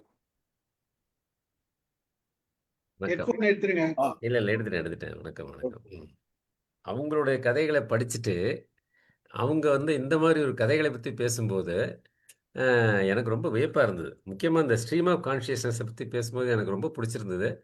அப்புறம் 2-3 கதைகளை பற்றி சொன்னாங்க. Killing of a mockingbird, American sniper, இதெல்லாம் வந்து அதாவது அழகாக அதை தொடர்பு படுத்தி இந்த கதைகளை எப்படி அவங்க பார்த்தாங்க அப்படிங்கிறது வந்து ரொம்ப நல்லா இருந்தது. அப்புறம் இந்த ஒளிவண்ணன் சாருக்கு நன்றி சொல்ல மறந்துட்டேன் நான். ஏன்னா நம்ம புத்தகத்துக்கு அவர் வந்து ஒரு வாழ்த்துரை எழுதி கொடுத்துருக்காரு. ரொம்ப அற்புதமான மொழி, அவருடைய மொழி, ஆங்கில மொழி ஆளுமே ரொம்ப சிறப்பாக இருந்தது. அவருக்கு நன்றி. அதை நான் முதல்ல சொல்லியிருக்கணும், மறந்துட்டேன். சொல்லிட்டோம் நம்ம. நீங்கள் சொல்லிட்டீங்க. ஏன்னா நான் வந்து அதை பார்த்தவன்கிற முறையில் வெளியிடுறதுக்கு முதல்ல அதை பார்த்தவனுங்கிற முறையில் வந்து ரொம்ப சிலாகிச்சேன் அந்த அவருடைய வாழ்த்தை. ஆனா இன்னும் சரியா சொல்ல போனா அவருடைய வாழ்த்துல கையை வைக்க முடியல. நாங்க எந்த கரெக்ஷனும் பண்ணல. ஆமா, ஒரு கரெக்ஷன் கூட பண்ண முடியல. நானும் 2-3 தடவை படிச்சு பார்த்தேன். ரொம்ப சிறப்பா இருந்தது. ரொம்ப பாராட்டும் வாழ்த்தும் சார் உங்களுக்கு. ரெஜினா மேடம் ரொம்ப ஒரு வித்தியாசமான கோணத்துல வந்து இந்த கட்டுரையை அணுகி மற்ற கதைகளை வந்து இதை லிங்க் பண்ணி சொன்னது ரொம்ப நல்லா இருந்தது. அது முக்கியமா இந்த முயலாமை கதையும் நரி காக்கா கதையும் அஃப்கோர்ஸ் 2-3 வெர்ஷன்ஸ் நம்ம கேள்விப்பட்டிருக்கோம். அது எல்லா வெர்ஷனையும் சேர்த்து கதை அப்படிங்கிறது வாட் இஸ் ஸ்டோரி, அது வந்து நமக்கு என்ன சொல்லுது, நம்ம வந்து கதை சொல்லி சொல்லி தான் நம்ம நாடே வளர்ந்தது. நாடுன்னா பல குடும்பங்கள் வந்து இப்ப இப்ப நாங்கள்லாம் சின்ன குழந்தையா இருக்கும்போது, ப அப்ப இருந்த பெரியவங்க வந்து கதை நெறைய சொல்லுவாங்க. ஆனா இன்னைக்கு வந்து கதை சொல்றது வேற மாரி இருக்கு. எல்லாம் வந்து ஏஐயா போயிடுச்சு. எல்லா கதைகளும் வந்து எல்லாம் நெட்ல இருக்கு. அத வேணா ஆனா இப்ப இந்த இந்த முக்கியமா இந்த காக்கா நரி கதையும், முயல் ஆமைய கதையும் ரொம்ப வித்தியாசமான கோணத்துல பல வெர்ஷன்ல வந்து நீங்க அதுவும் சும்மா ஒரு 2 லைன், 1 லைன். அதாவது விவரமா கூட சொல்ல தேவையில்ல. அந்த அளவுக்கு அது எல்லாருக்கும் தெரிஞ்ச கதைனால. ரொம்ப நல்லா அத வந்து கனெக்ட் பண்ணி சொன்னீங்க. நீங்க வந்து ஒரு நல்ல எழுத்தாளர், நல்ல கதையாசிரியர் அப்படிங்கிறத வந்து ப்ரூவ் பண்ணிட்டீங்க மேடம். தேங்க்யூ. நன்றி, பாராட்டு, வாழ்த்து. நன்றி சார், நன்றி சார். ரவி சார் பேசுறீங்களா? ஆமாம் சார். வணக்கம் மேடம். நீங்கள் இந்த ரேணு கதையை பற்றி சொன்னதை விட உங்கள் கதைகள்லாம் கொஞ்சம் சிறப்பாக இருந்தது. ரேணு கதை ஏற்கனவே புக்கில் இருக்குது, அதனால் நாங்கள் படிச்சிட்டோம். ஆனால் நீங்கள் பார்த்த கோணம் வந்து சிறப்பாக இருந்தது. முக்கியமாக கதைகள் வந்து ஒரு சமூக மாற்றத்தை கொண்டு வர முடியுது. கதைகள் கொடுத்த அறிவு, ஆலோசனை அப்படின்னு சொல்லி ஒரு டிஃப்ரெண்ட்டாக நீங்கள் சொன்னது நல்லா இருந்தது. அதே மாதிரி இந்த திரு பெயரில் வரலாறு இதெல்லாம் லாஸ்ட்ல வந்து அந்த கதை எப்படி எப்படியெல்லாம் கதை சொல்லலாம்னு சொல்லி அந்த டிஃப்ரெண்ட் டைப்ஸ் சொன்னீங்க இல்லையா, அது வந்து கொஞ்சம் டிஃப்ரெண்ட்டாகவும் கொஞ்சம் லென்த்தியாகவும் இருந்தது. ரொம்ப இந்த மாதிரிலாம் கதை சொல்கிறாங்களா அப்படின்னு சொல்லிட்டு ஒரு இதை கொடுத்தது எங்களுக்கு. அந்த சில சமயம் கதையை வந்து எழுத்தாளரின் கோணத்தில் புரிஞ்சிக்காம நம்ம தப்பாக புரிஞ்சுக்கிறோம் அப்படின்னு சொல்லிட்டு அந்த சொன்ன அந்த எக்ஸாம்பிளும் கொஞ்சம் நல்லா இருந்தது. அது இன்னொன்று வந்து இந்த அவுட் ஆஃப் பாக்ஸ் திங்கிங் அது வந்து கொஞ்சம் டிஃப்ரெண்ட்டாக இருந்தது. அதே மாதிரி டிடெக்டிவ் ஸ்டோரியை வந்து ஒரு மேக்ஸ் மாதிரி எப்படி வந்து கால்குலேட்டிவாக கொண்டு வந்து இது பண்ணுறாங்கன்னு சொல்லி அது டிஸ்கிரைப் பண்ணது, அதுவும் ரொம்ப நல்லது. ஸோ அவங்களோட ஓன் ஸ்டோரியை தவிர உங்களோட பாயிண்ட் ஆஃப் வியூ வந்து ரொம்ப ரொம்ப நல்லா இருந்தது, டிஃப்ரெண்ட்டாக இருந்தது. நன்றி, வாழ்த்துக்கள். தேங்க்யூ. நன்றி சார், நன்றி. ரெஜினா மேடம், நான் எங்க இதுல சிறப்பு வந்து எல்லாரும் பேசுவாங்க, நீங்க அது வரைக்கும் கொஞ்சம் வெயிட் பண்ணுங்க. ரைட். டாக்டர் மீனா கிருஷ்ணமூர்த்தின்னு இருக்காங்க, உங்க ஃப்ரெண்டா? ஆமா, எங்க வாருங்கள் படிப்போம் குழுல இருக்காங்க. பேசுவாங்களா? பேசுவாங்க. டாக்டர் மீனா வாங்கல, பேசுங்க.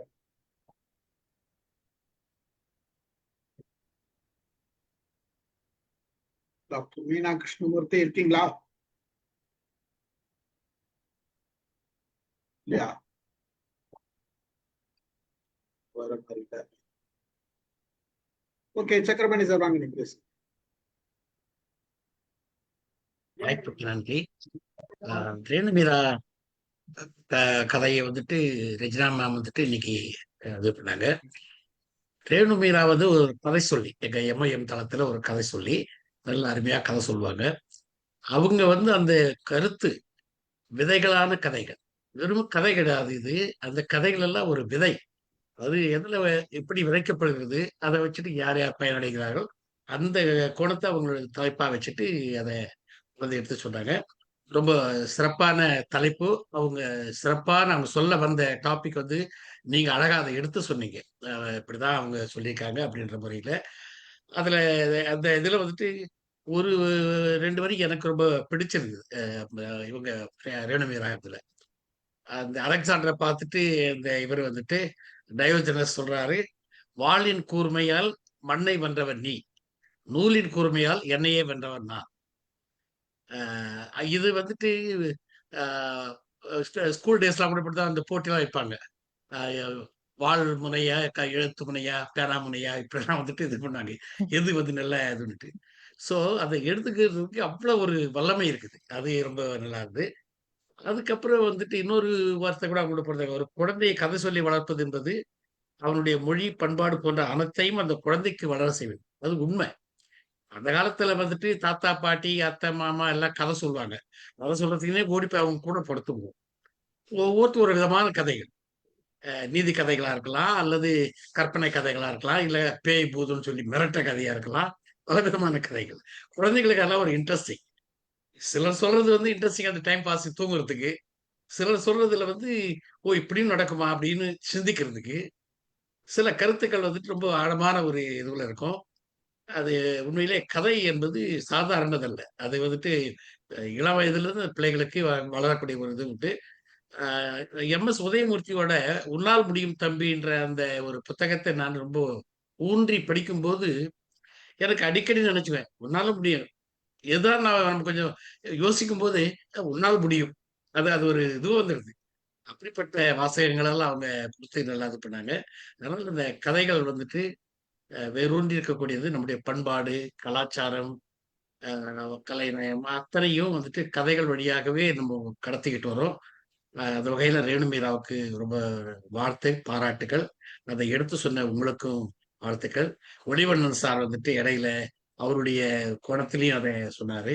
ரொம்ப மகிழ்ச்சி மேடம். ரொம்ப நல்லா இருந்தது. நீங்களுடைய அனுமதி ரொம்ப நல்லது. நன்றி மேடம். வாழ்த்துக்கள் சார். நன்றி நன்றி சார். டாக்டர் மீனா வாங்க.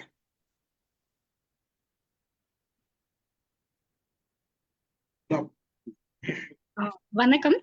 வணக்கம். ரெஜினா மேம், நீங்க சொன்ன விதம் வந்து ரொம்ப நல்லா இருந்தது. கனெக்ட் பண்ணி ஒவ்வொரு ஸ்டோரியும் வந்துட்டு கனெக்ட் பண்ணி சொன்ன விதம் வந்து ரொம்ப நல்லா இருந்தது. சோ வாழ்த்துக்கள். Thank you Meena, thank you.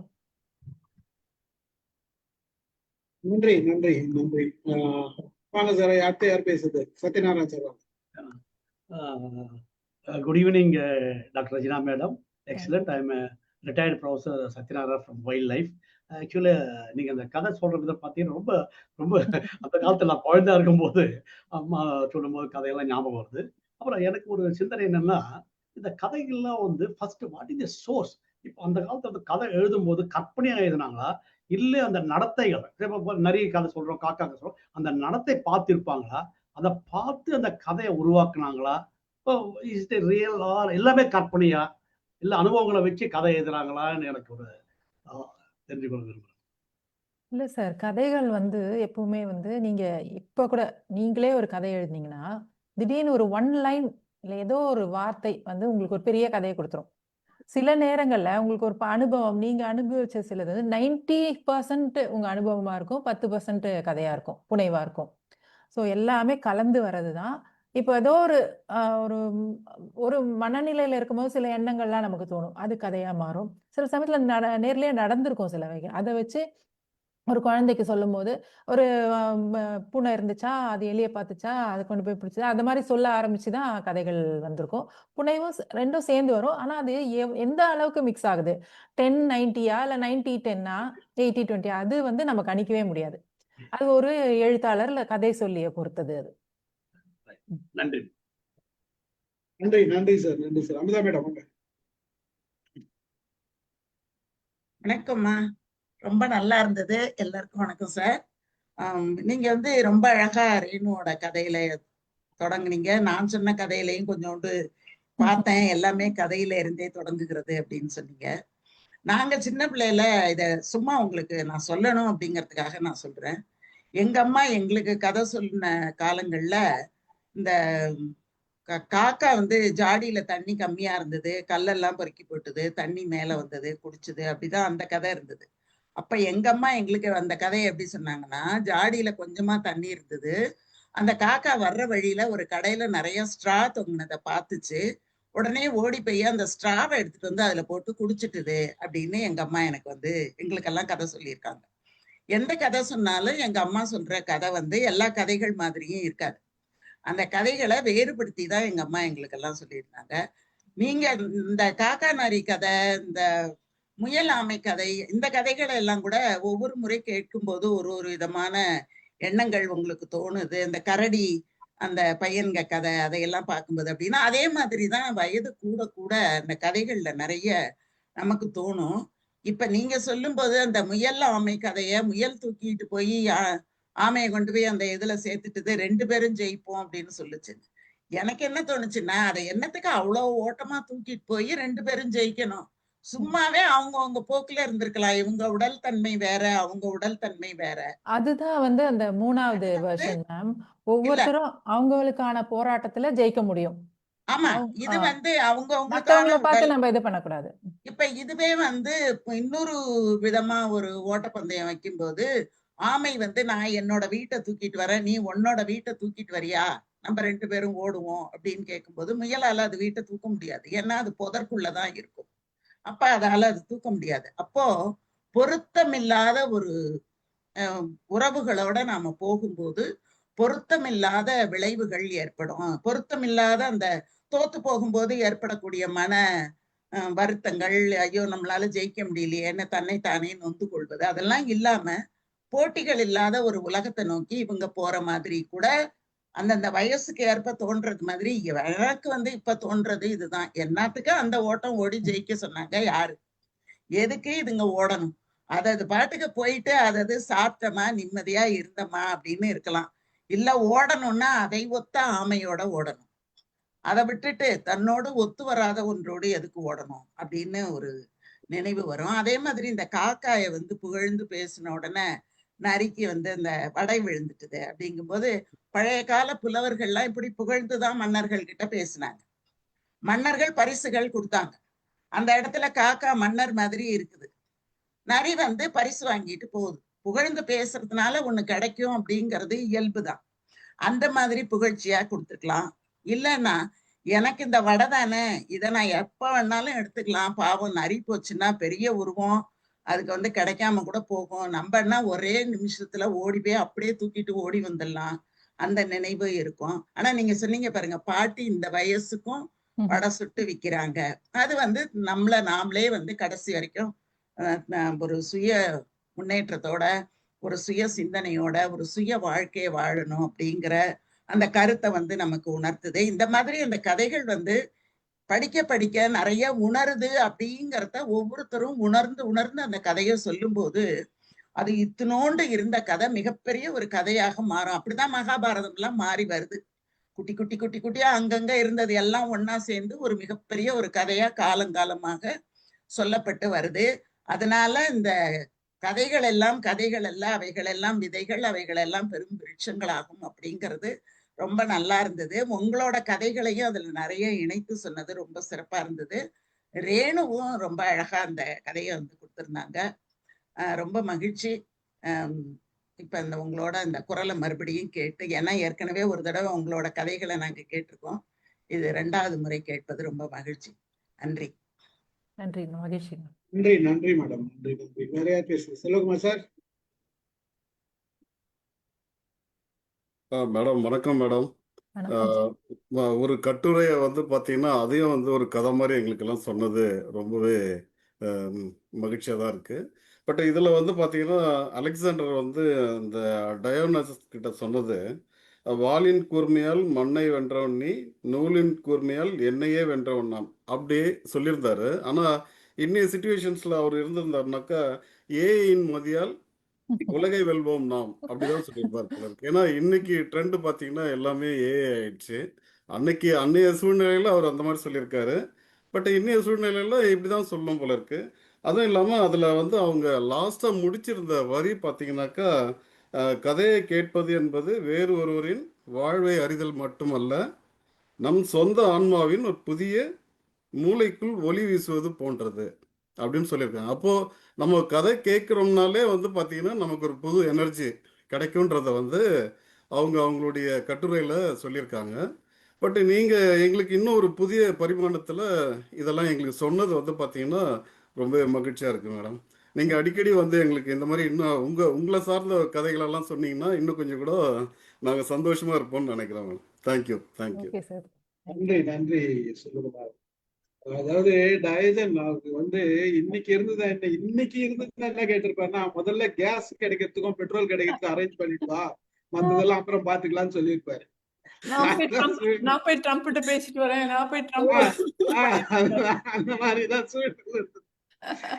அந்த கதையை ரேணு எங்க அம்மா சொன்னதா நான் எழுதுறேன்னு சொல்லியிருந்தாங்க. அதுக்கப்புறம் நாங்க என்ன பண்ணோம், அந்த கதையை இது சரியா எழுதியிருக்காங்களான்னு வெரிஃபை பண்ணிட்டு அது சரியாதான் எழுதியிருந்தாங்க. அம்மா சொன்னது நினைவு வச்சுன்னு எழுதியிருக்காங்க. அது நான் கேட்டேன், படிச்சீங்களா அப்படின்னு. இல்ல நாங்க நினைவு வச்சுன்னு எழுதுனேன்னா சரியா இருக்குதா, ஏன்னா வர்றது மாறிடக்கூடாதுன்றதுக்காக நாங்க வெரிஃபை பண்ண பிறகு அது சரியா இருந்தது.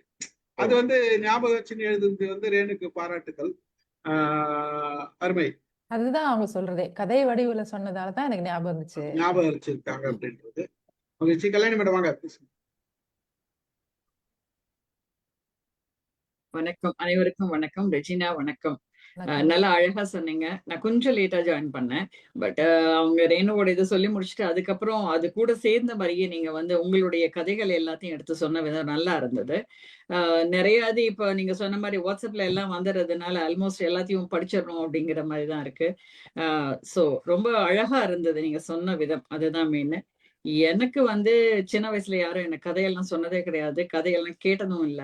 நெறைய வாசிப்பு தான் இருந்திருக்கு. எது கையில கிடைச்சாலும் எடுத்து வாசிச்சுட்டே இருந்திருக்கோம். அதனால இப்போ கதை சொன்னா கூட வந்து நீங்க எந்த இதுல பார்க்குறீங்களோ, உங்களுடைய பார்வையில இருந்து மட்டும் தான் எனக்கு வரும். பட் அத வாசிக்கும்போது நம்ம வந்து நம்மளுக்கு எப்படியெல்லாம் போகுமோ, அந்த மாரி நம்மளுடைய எண்ணங்கள் வந்து அதுல ஓடி அந்த மாதிரியே தான் எனக்கு பழக்கம். ஏன்னா அம்மாலாம் கதை சொல்றதுக்கெல்லாம் டைமே கிடையாது அம்மாக்கெல்லாம். ஸோ அப்படிதான் இருந்தது. இப்போ இப்பதான் ஆக்சுவலா இந்த குரூப்புக்குள்ள வந்ததுக்கு அப்புறம் தான் இந்த மாதிரி ஒருத்தங்க கதை சொல்லி நான் கேட்கறது அப்படிங்கிறதே. அதுக்கு முதல்ல வரைக்கும் யூடியூப் எல்லாம் கூட ரொம்ப பிரபலம் கிடையாது. இங்க வந்ததுக்கு அப்புறம் தான் எல்லாரும் மாலத்தியில இருந்து எல்லாருமே சொல்லுவாங்க கதை. இப்போ அமுதம்மா வேற தினைக்கும் ஒரு யூடியூப்ல கதை போட்டுட்டே இருக்காங்க. அத நம்ம வந்து டைனிங் டேபிள்ல மத்தியானம் உட்காந்து சாப்பிடும்போது கதை கேட்டுட்டு தான் சாப்பிட்டுட்டு இருக்கேன். அவங்ககிட்ட அன்னைக்கு கூட சொன்னேன். ஒரு 2 கவளம் அதிகமா தான் போதுமா சாப்பாடு உங்க கதையை கேட்டுட்டே சாப்பிடுறதுனால அப்படின்னு சொல்லிட்டு இருந்தேன். ஸோ நல்லா இருக்கு. நீங்க சொன்ன விதம் வந்து ரொம்ப அழகு. அதாவது நீங்க எல்லா டைப் ஆஃப் கதைகளையும் சொன்னீங்க. அந்த காக்கா உங்களுடைய பார்வையில இருந்து நீங்க அந்த காக்காயோட கதை பார்த்தீங்க. அந்த பெபிள் கதை நானும் படிச்சிருக்கேன் நானு. அந்த பொண்ணு போட்டப்போ. அது கேட்கும்போது எனக்கு இன்னொரு விஷயம் என்ன ஞாபகம் வந்தது அப்படின்னா, ஒரு டாக்டர் இருந்தாராம். மகப்பேறு மருத்துவம் பார்க்கிறவரு. அவரு வந்து அவரு சொன்னா இந்த குழந்தை தான் பொறக்கும் அப்படின்னு சொன்னா, அந்த குழந்தை தான் பொறக்குமாம். டெஸ்ட்டுக்கு வந்தாங்கன்னா, ஆண்னா ஆண் தான் பொறக்கும், பொண்ணுனா பொண்ணு தான் பொறக்குமாம். அப்படிதான் இருந்ததாம். அவர் கிட்டத்தட்ட எவ்வளவோ வருஷங்கள் போயிட்டு அவங்க பையனே வந்துட்டாரு. வந்துட்டு "எப்படிப்பா இத நீ கணிக்கிற?" அப்படின்னு கேட்டாராம். அதுக்கு வந்து அவங்க அப்பா சொன்னாராம், "அவங்க கிட்ட நான் வந்து ஆண்ன்னு சொன்னேன் அப்படின்னா, இங்க ரெஜிஸ்டர்ல பெண்ணுன்னு எழுதி வச்சுருவேன். அவங்க கிட்ட பெண்ணுன்னு சொன்னேன்னா, இங்க ஆண்ன்னு எழுதி வச்சுருவேன் நானு. சோ அவங்க வந்து குழந்தை பொறந்த உடனே ஒருவேளை நான் சொன்ன மாரி ஆண்னா ஆணே பொறந்துருச்சு அப்படின்னா, அவங்க வந்து சந்தோஷமாயிருவாங்க. அப்படி இல்ல ஆண்ன்னு சொல்லி பெண் பிறந்துருச்சு அப்படின்னா, அவங்க வந்து கேட்பாங்க. அப்ப வந்து "இல்லையே! அப்படி நான் சொல்லியிருக்க மாட்டேனே. இருங்க ரெஜிஸ்டர்ல பார்க்கிறேன். இங்க பாருங்க நான் என்ன எழுதி வச்சிருக்கேன் பாருங்க" அப்படின்னு சொல்லி காமிச்சிருவாராம். சோ அந்த கதை தான் எனக்கு ஞாபகம் வந்தது நீங்க சொன்னப்போ. நல்லா நெறைய அது நல்லா சொன்னீங்கப்பா. அழகா இருந்தது. Thank you. Thank you sir. Super, super. அதாவது நீங்க ஒண்ணு சொன்னீங்க. நல்லா இருக்கு. கதை கேட்காதவங்க ஒரு அருமையான கதைக்கு சொல்றீங்க. கதைக்குள் கதை இது. இது படிச்சது சார். இல்ல, படிச்சது. கதை அப்புறம் இன்னொரு ரெஜினா அருமை. இன்னும் ஒரே ஒண்ணு சொல்லணும்னு நினைச்சேன் நான். ஆக்சுவலா அந்த கதை ஒண்ணு சொன்னீங்க இல்லையா? ரேணு எழுதியிருந்தாங்கன்னு சொல்லிட்டு, அந்த அந்த கண்ணம்மா கதை ஆ இல்லைங்களா? அந்த அதே கதை சுயரூபம். அந்த கதை அந்த மாதிரி ஒரு கதை. எனக்கு அந்த யார் எழுதுனா நான் எப்பவுமே வந்து சின்ன வயசுல படிச்சதுனால எனக்கு யார் எழுதுனாங்கங்கிறதெல்லாம் நான் கவனிச்சதே கிடையாது. கதைகளை படிப்பேன் அவ்வளவுதான். கண்ணு முன்னால வர்றது அத்தனையும் படிச்சிருவேன். சோ அப்படி படிச்சப்ப எனக்கு ஒரு கதை என்ன ஞாபகம் இருக்கு அப்படின்னா, ஒரு பொண்ணு இப்படிதான். கொஞ்சம் கருப்பா இருப்பா, கொஞ்சம் குண்டா இருப்பா, கொஞ்சம் தெத்து பல்லு அந்த மாரி எல்லாம் இருக்கும். அந்த பொண்ணுக்கு வந்து கல்யாணமே ஆகாது. ரொம்ப நாள் இப்படியே தள்ளி போயிட்டே இருக்கும். ஆனா அவ பஸ் ஸ்டாண்ட்ல ஆபீஸுக்கு போறதுக்காக நிக்கும்போது, ஒருத்தன் வந்து இந்த மாரி பார்த்துட்டே இருப்பான். அவ வந்து திருப்பி வந்து கொஞ்ச நாள் பொறுத்து அவன் வந்து ப்ரப்போஸ் பண்ணுவான் அவகிட்ட. பண்ணதுக்கு அப்புறம் இவ சொல்லுவா, "உங்ககிட்ட எனக்கு உங்களுக்கு எப்படி நீங்க வந்து என்ன புடிச்சதுன்னு வர்றீங்க?" அப்படின்னு சொல்லி கேட்பா. "அந்த உன்னோட தெத்து பல்லு இருக்குல்ல, அதுதான் புடிச்சது" அப்படிம்பா. அதனால தான் அவளுக்கு கல்யாணமே ஆகாத இருக்கும். அந்த தெத்து பல்லு இருக்கு அப்படிங்கிறதுனால தான் எல்லாரும் அவள ரிஜெக்ட் பண்ணுவாங்க. ஆனா அதையே புடிச்சு ஒருத்தன் வருவான். அப்படியும் இருக்கும். சோ இதையும் இந்த இடத்துல பதிவு பண்ணணும்னு நினைச்சேன். Thank you Regina. Nice. Super, thank you super, ma'am. Super. Thank you. ஆரம்பி சார். அனைவருக்கும் வணக்கம். அம்மா உங்களுக்கும் வணக்கம்மா. ரெஜினாம்மா வணக்கம் வணக்கம். சார். வணக்கம். கதை சொன்ன விதம் நல்லா அருமையா இருந்தது. எல்லாரும் நிறைய பாயிண்ட் எல்லாத்தையும் கவர் பண்ணிட்டாங்க. ஆனா கதைக்குள்ள ஒரு கதை வச்சு நீங்க சொன்னீங்க பார்த்தீங்களா, அது இன்னும் அருமை எங்களுக்கு வந்து. அது வந்து அது வந்து புதிய கதை. எங்களுக்கு வந்து எங்களை பொறுத்தவரை அது புதிய கதை, புதிய செய்திகள். அந்த காக்கா நரி கதையை வந்து நிறைய தடவை கேள்விப்பட்டிருப்போம். அது வந்து இந்த யூடியூப்ல நான் வந்து ஒரு தடவை பார்க்கும்போது இந்த பர்வீன் சுல்தான் பர்வீன் வந்து ஒரு கதை சொல்லுவாங்க. சைனீஸை பத்தி சொல்லுவாங்க. நாம தான் இந்தியாவில் இந்த மாதிரி கதை சொல்லிக்கிட்டு இருக்கோம். ஆனால் சைனா எப்படின்னா நம்ம காக்கா வந்து ஏமாத்துறதை பத்தி சொல்லிக்கிட்டு இருக்கோம். அவன் ஏமாத்துறதை பத்தி சொல்லலை. முதல்ல காக்கா போச்சுன்னா பாட்டிக்கு வந்து முதல்ல விறகு எடுத்து கொடுப்பான். அடுப்பை பற்ற வைக்கிறதுக்கு உதவுவாங்க. அடுப்பு பற்ற வச்சதுக்கு உதவி முடிச்சதுக்கு அப்புறம் பார்த்தீங்கன்னா பாட்டி வடை சுட்டு கொடுப்பா. அதுக்கப்புறம் வடையை வந்து காக்காய்க்கு கொடுக்காம இருந்திருப்பான். கொடுக்காம இருந்ததை வந்து பார்த்தீங்கன்னா அதுக்கப்புறம் வந்து உரிமையாக வந்து கேட்கும். கேட்ட உடனே வந்து மரத்தில் போய் சாப்பிட போகும்போது பார்த்தீங்கன்னா மரத்தில் வச்சுக்கிட்டு இருக்கோம். அப்போ வந்து நரி வந்து வரும். நரி வந்து போட்டோடனே நரி வந்து ஏமாற்றி பிடிக்கிறோம். ஏமாற்றி போனோடனே உடனே வந்து அந்த என்ன பண்ணுவோன்னா அவங்க அந்த அது வந்து சைனாவில் எப்படி நடக்கும்னா, காக்கா முதல்ல போன உடனே பாட்டிட்ட வடகை சொல்லி படிக்கணும்னா நான் வந்து வேலை செய்தேன், எனக்கு வேலைக்கு கூடிய கூலியை கொடு அப்படின்னு சொல்லி அந்த கம்யூனிஸ்ட் தத்துவத்துக்கு வேலைக்கு ஏற்ற கூலி வேணும் அப்படின்னு சொல்லி அந்த கூலியை கேட்கணும். பாட்டி மறந்ததை வந்து சொன்னோடனே எனக்கு கொடுத்ததை நீ மறந்துட்ட வந்து கெடுன்னு சொல்லி உரிமையை கேட்கறதுன்னு சொல்லி சொல்லுவாங்க. உரிமை முடிஞ்ச உடனே ஏமாத்திட்டோம். மரத்துல போய் நிறைய ஏமாத்துறோன்னே நிறைய வந்து முதலாளிகள் சொல்லுவாங்க. முதலாளி வந்து ஏமாத்துறாங்க நீ வந்து சொல்லி எல்லா காக்கா கூட்டம் எல்லாம் ஒன்று சேர்ந்து வந்து அந்த காக்காக போராடி அந்த வடையை வந்து புடுங்கும், நிறைய விரட்டிட்டு புடுங்கும் அப்படிம்பாங்க வந்து. ஸோ இதனால வந்து ஒரு கதையில இருந்து நம்ம வந்து ஒரு காக்கா வந்து ஒரு ஒற்றுமை முதல்ல வந்து அடிப்படையில வந்து நமக்கு தேவையான உரிமை, அப்புறம் முதலாளிகளை எதிர்க்கும் தன்மை அப்படிங்கிற கம்யூனிஸ்ட் சித்தாந்த அத்தனையும் கொண்டு வந்த மாதிரி அந்த கதை வந்து இருக்கும். நாம இந்தியாவில் வந்து தான் இந்த மாதிரி காக்கா கதை ஏமாற்றியும் அடுத்தவன் இன்னும் அந்த பழையதையே சொல்லிக்கிட்டு இருக்கிறோம். ஆனா அவன் சைனால அந்த மாதிரி இருக்கும். குழந்தைகளே நீங்க இந்த மாதிரி இருக்காதீங்க, சைனால இருக்க மாதிரி இருக்கு, நான் போயிருக்கேன் அப்படின்னு சொல்லி அந்த இதை நான் வந்து யூடியூப்ல படிச்சிருக்கேன். சைனி அவங்க பர்வீன் பேசுனது அந்த மாதிரி. இப்ப நீங்க ஒரு கதையை அதான் ஒரு ஒரு சூழல், ஒரு ஒரு காலகட்டம், ஒரு ஒரு வயது, அதுக்கேத்த மாதிரி கதைகள் மாறிக்கிட்டே அந்த சூழலுக்கு தகுந்த மாதிரி இருக்குது அப்படிங்கிறது. நீங்களும் இந்த ஒரு கதையை எடுத்துட்டு அடுத்து உங்கள் பாணியில வந்து நீங்களும் அந்த சொன்ன விதம் வந்து பாத்தீங்கன்னா எனக்கு இமீடியட்டா அந்த ஞாபகம் தான் வந்தது. அந்த பிரவீன் சுல்தான் அந்த மாதிரி அவங்க அதையும் நான் சொன்னேன் இல்லையா, ஒரு கதையை கேட்கும்போது நமக்கு நினைவலை நினைவு வருது. ஆமா நினைவு வருது. ஆமா அந்த நினைவு வருது. அந்த மாதிரி வந்து எப்பயுமே கதைகள் எப்பயுமே வந்து ஒரு அந்த கதையோட நம்ம இணைஞ்சு போகும்போது பாத்தீங்கன்னா நமக்குன்னு தனியா ஒரு வந்து உணர்வு வந்துடும் அந்த படிக்கும்போது. அதனால கதைகள் வந்து ரொம்ப அவசியமானது. வந்து கேட்க கேட்க வந்து அப்படி இனிமே இருந்துகிட்டு இருக்கும். நீங்க சொன்ன விதம் ரொம்ப அருமையா இருந்ததுமா. வாழ்த்துக்கள். ரொம்ப நன்றிமா. இந்த மாதிரி கதைகள் சொல்லுங்க. நன்றி. நன்றிமா. தேங்க்யூ. ஸ்டீபன் சார் உங்களுக்கு நன்றி சார். நன்றி சார். நன்றி நன்றி. வேற யாராச்சும் பேசுறீங்களா? முடிச்சுக்கலாமா? யார் பேசுறாங்க? நான் மாணிக்கம் பேசுறேன். ஒரு நிமிஷம் சார். அவங்க கணேசன் பேசிட்டா அதுக்கடுத்து நீங்க பேசுங்க. வாங்க சார். வாங்க கணேசன். வணக்கம் சார். அந்த விதைகால கதைகள்ல இருக்கிற எல்லா கருத்துக்களையும் ஒருங்கிணைத்து அழகாக பேசுனீங்க. ஏன்னா அந்த அந்த கதை சொல்றதே நீங்க ஒரு தனி அற்புதமா சொல்ற விதத்துல இது பண்றீங்க. எல்லா கதையும் நீங்க சொன்னீங்க, தங்களுடைய கருத்துக்களையும் சொன்னீங்க. கதைகள் வந்து மனித சமுதாயத்துல எங்க நம்ம எப்ப அது ஆரம்பிச்சுன்னு தெரியாது. ஏன்னா இன்னும் தொடர்ந்துருக்கு, இன்னும் தொடரும். அந்த சில சினிமா இதுல எல்லாம் வந்து கதைகளே வெற்றியடி செய்திருக்கின்றன. அதனால கதைகள் தான் விதையானது அப்படின்றத வந்து பொருள் புரியுமாக இந்த உரையில நீங்க சொன்னீங்க. மிக்க நன்றி. நன்றி நன்றி. மாணிக்க சார் வாங்க. ஐயா வணக்கம். வணக்கம் வணக்கம். என்னுடைய முதல் நன்றியை கல்யாணி ஸ்ரீதர் அவர்களுக்கு தான் சொல்ல வேண்டும். எதுக்குன்னா சிந்தனை சிற்பங்கள் அந்த புத்தகத்தை அவங்க தான் எனக்கு கொடுத்தார்கள். அந்த ஒரு 100 பக்கங்களை முடித்த போது அந்த சில கட்டுரைகள் ரொம்ப சிறப்பாக இருந்தன. அதனால அவர்களை பாராட்ட வேண்டும் என்று எண்ணியிருந்தேன். அமுதா புண்ணியமூர்த்தி அவர்களை பாராட்ட வேண்டும் தோணியது. கல்யாணி ஸ்ரீதரிடம் நம்பர் கேட்டிருந்தேன். அவங்க ஒரு நாள் தள்ளி அனுப்பியிருந்தார்கள். இன்றைக்கு அவங்களோட பேசி என்னுடைய மகிழ்வை தெரிவித்து அவங்களும் ஏற்றுக்கொண்டார்கள். இந்த ரேணுகா தினகரன் அவங்களுடைய விதைகளான கதைகள் எனக்கு ரொம்ப பிடித்தமான ஒரு கட்டுரையா இருந்தது. ஏனென்றால் நான் ஒரு சிறுகதை ஆசிரியர். பாலைக்கோ மாணிக்கம் என்ற பெயரில் நான் இதுவரை 3 தொகுதிகளை கொண்டு வந்திருக்கிறேன். ரெஜினா சந்திரா அவர்களுடைய உரை சிறப்பாக இருந்தது. இந்த முயல் ஆமை ஓட்டத்தை பற்றி ஒரு சிறு கவிதை கூட எழுதியிருந்தேன். முயல் ஆமை ஓட்டம், முயலாமை 3வது வரி வாட்டம் என்று எழுதியிருந்தேன். அதே போல இந்த காக்கா கதை வந்து 2 நாள் இது பிருந்தாசாரதி புத்தக வெளியீட்டு விழாவில் அவரும் இந்த வெர்ஷன்ஸை மாற்றி சொல்லியிருந்தார். இப்பொழுது பாடுவதை தவிர்த்து விட்டேன், ஏமாறுவதை தவிர்த்தே காக்கையின் வாக்குமூலம். திரும்ப சொல்றேன், பாடுவதை தவிர்த்து விட்டேன், ஏமாறுவதை தவிர்த்தே காக்கையின் வாக்குமூலம். இந்த ரேணுகா அவர்களுடைய அந்த அந்த கட்டுரையினுடைய வாசகங்கள் ஒவ்வொரு வரியும் சிறப்பான வரிகள்.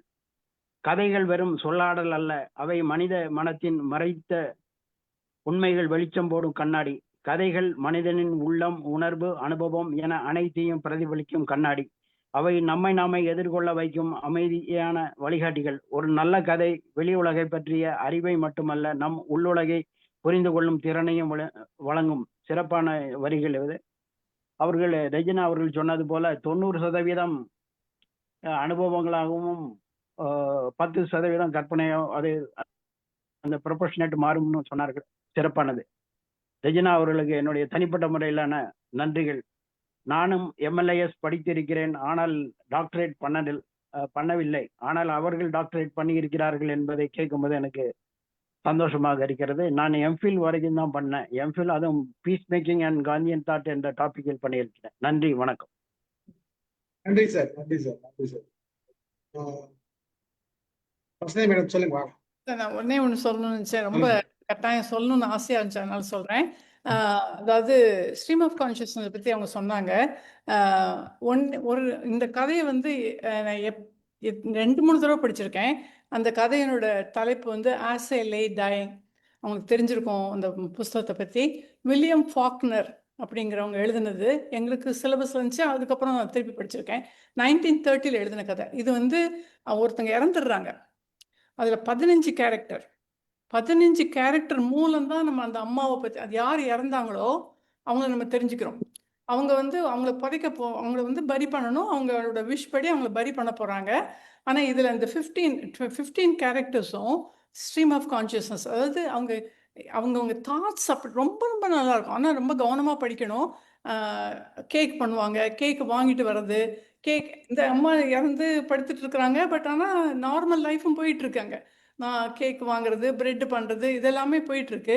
அதை எத்தனை அழகாக கொண்டு போகிறாங்க அப்படின்னா, ஒரு நாள் நான் அதை பற்றி பேசுகிறேன். ஆனால் இந்த ஸ்ட்ரீம் ஆஃப் கான்ஷியஸ், இந்த டெக்னிக்ஸ் எல்லாமே முதல்ல நேரேட்டிவ்ல இருந்து மாறி மாறி மாறி இந்த மாதிரி ஒரு இதுக்குள்ள நீங்கள் என்ன மனசில், இப்போ நான் அவங்கள பார்த்துட்டு இருக்கிறேன், நான் பார்க்குறேன்னே என் மனசுக்குள்ள வேற ஏதாவது போயிட்டே இருக்கும்.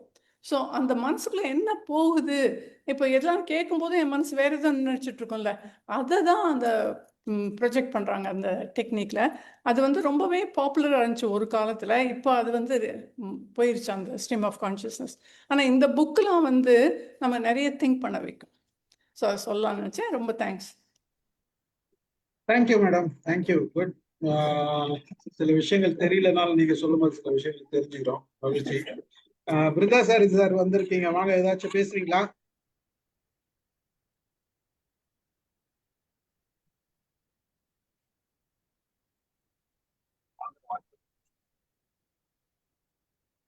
பேசுங்க.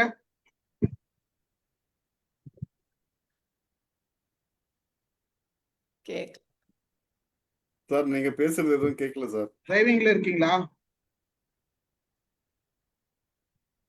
அவர் பேசுறாரு, ஆனா கேட்கல. கேட்கல.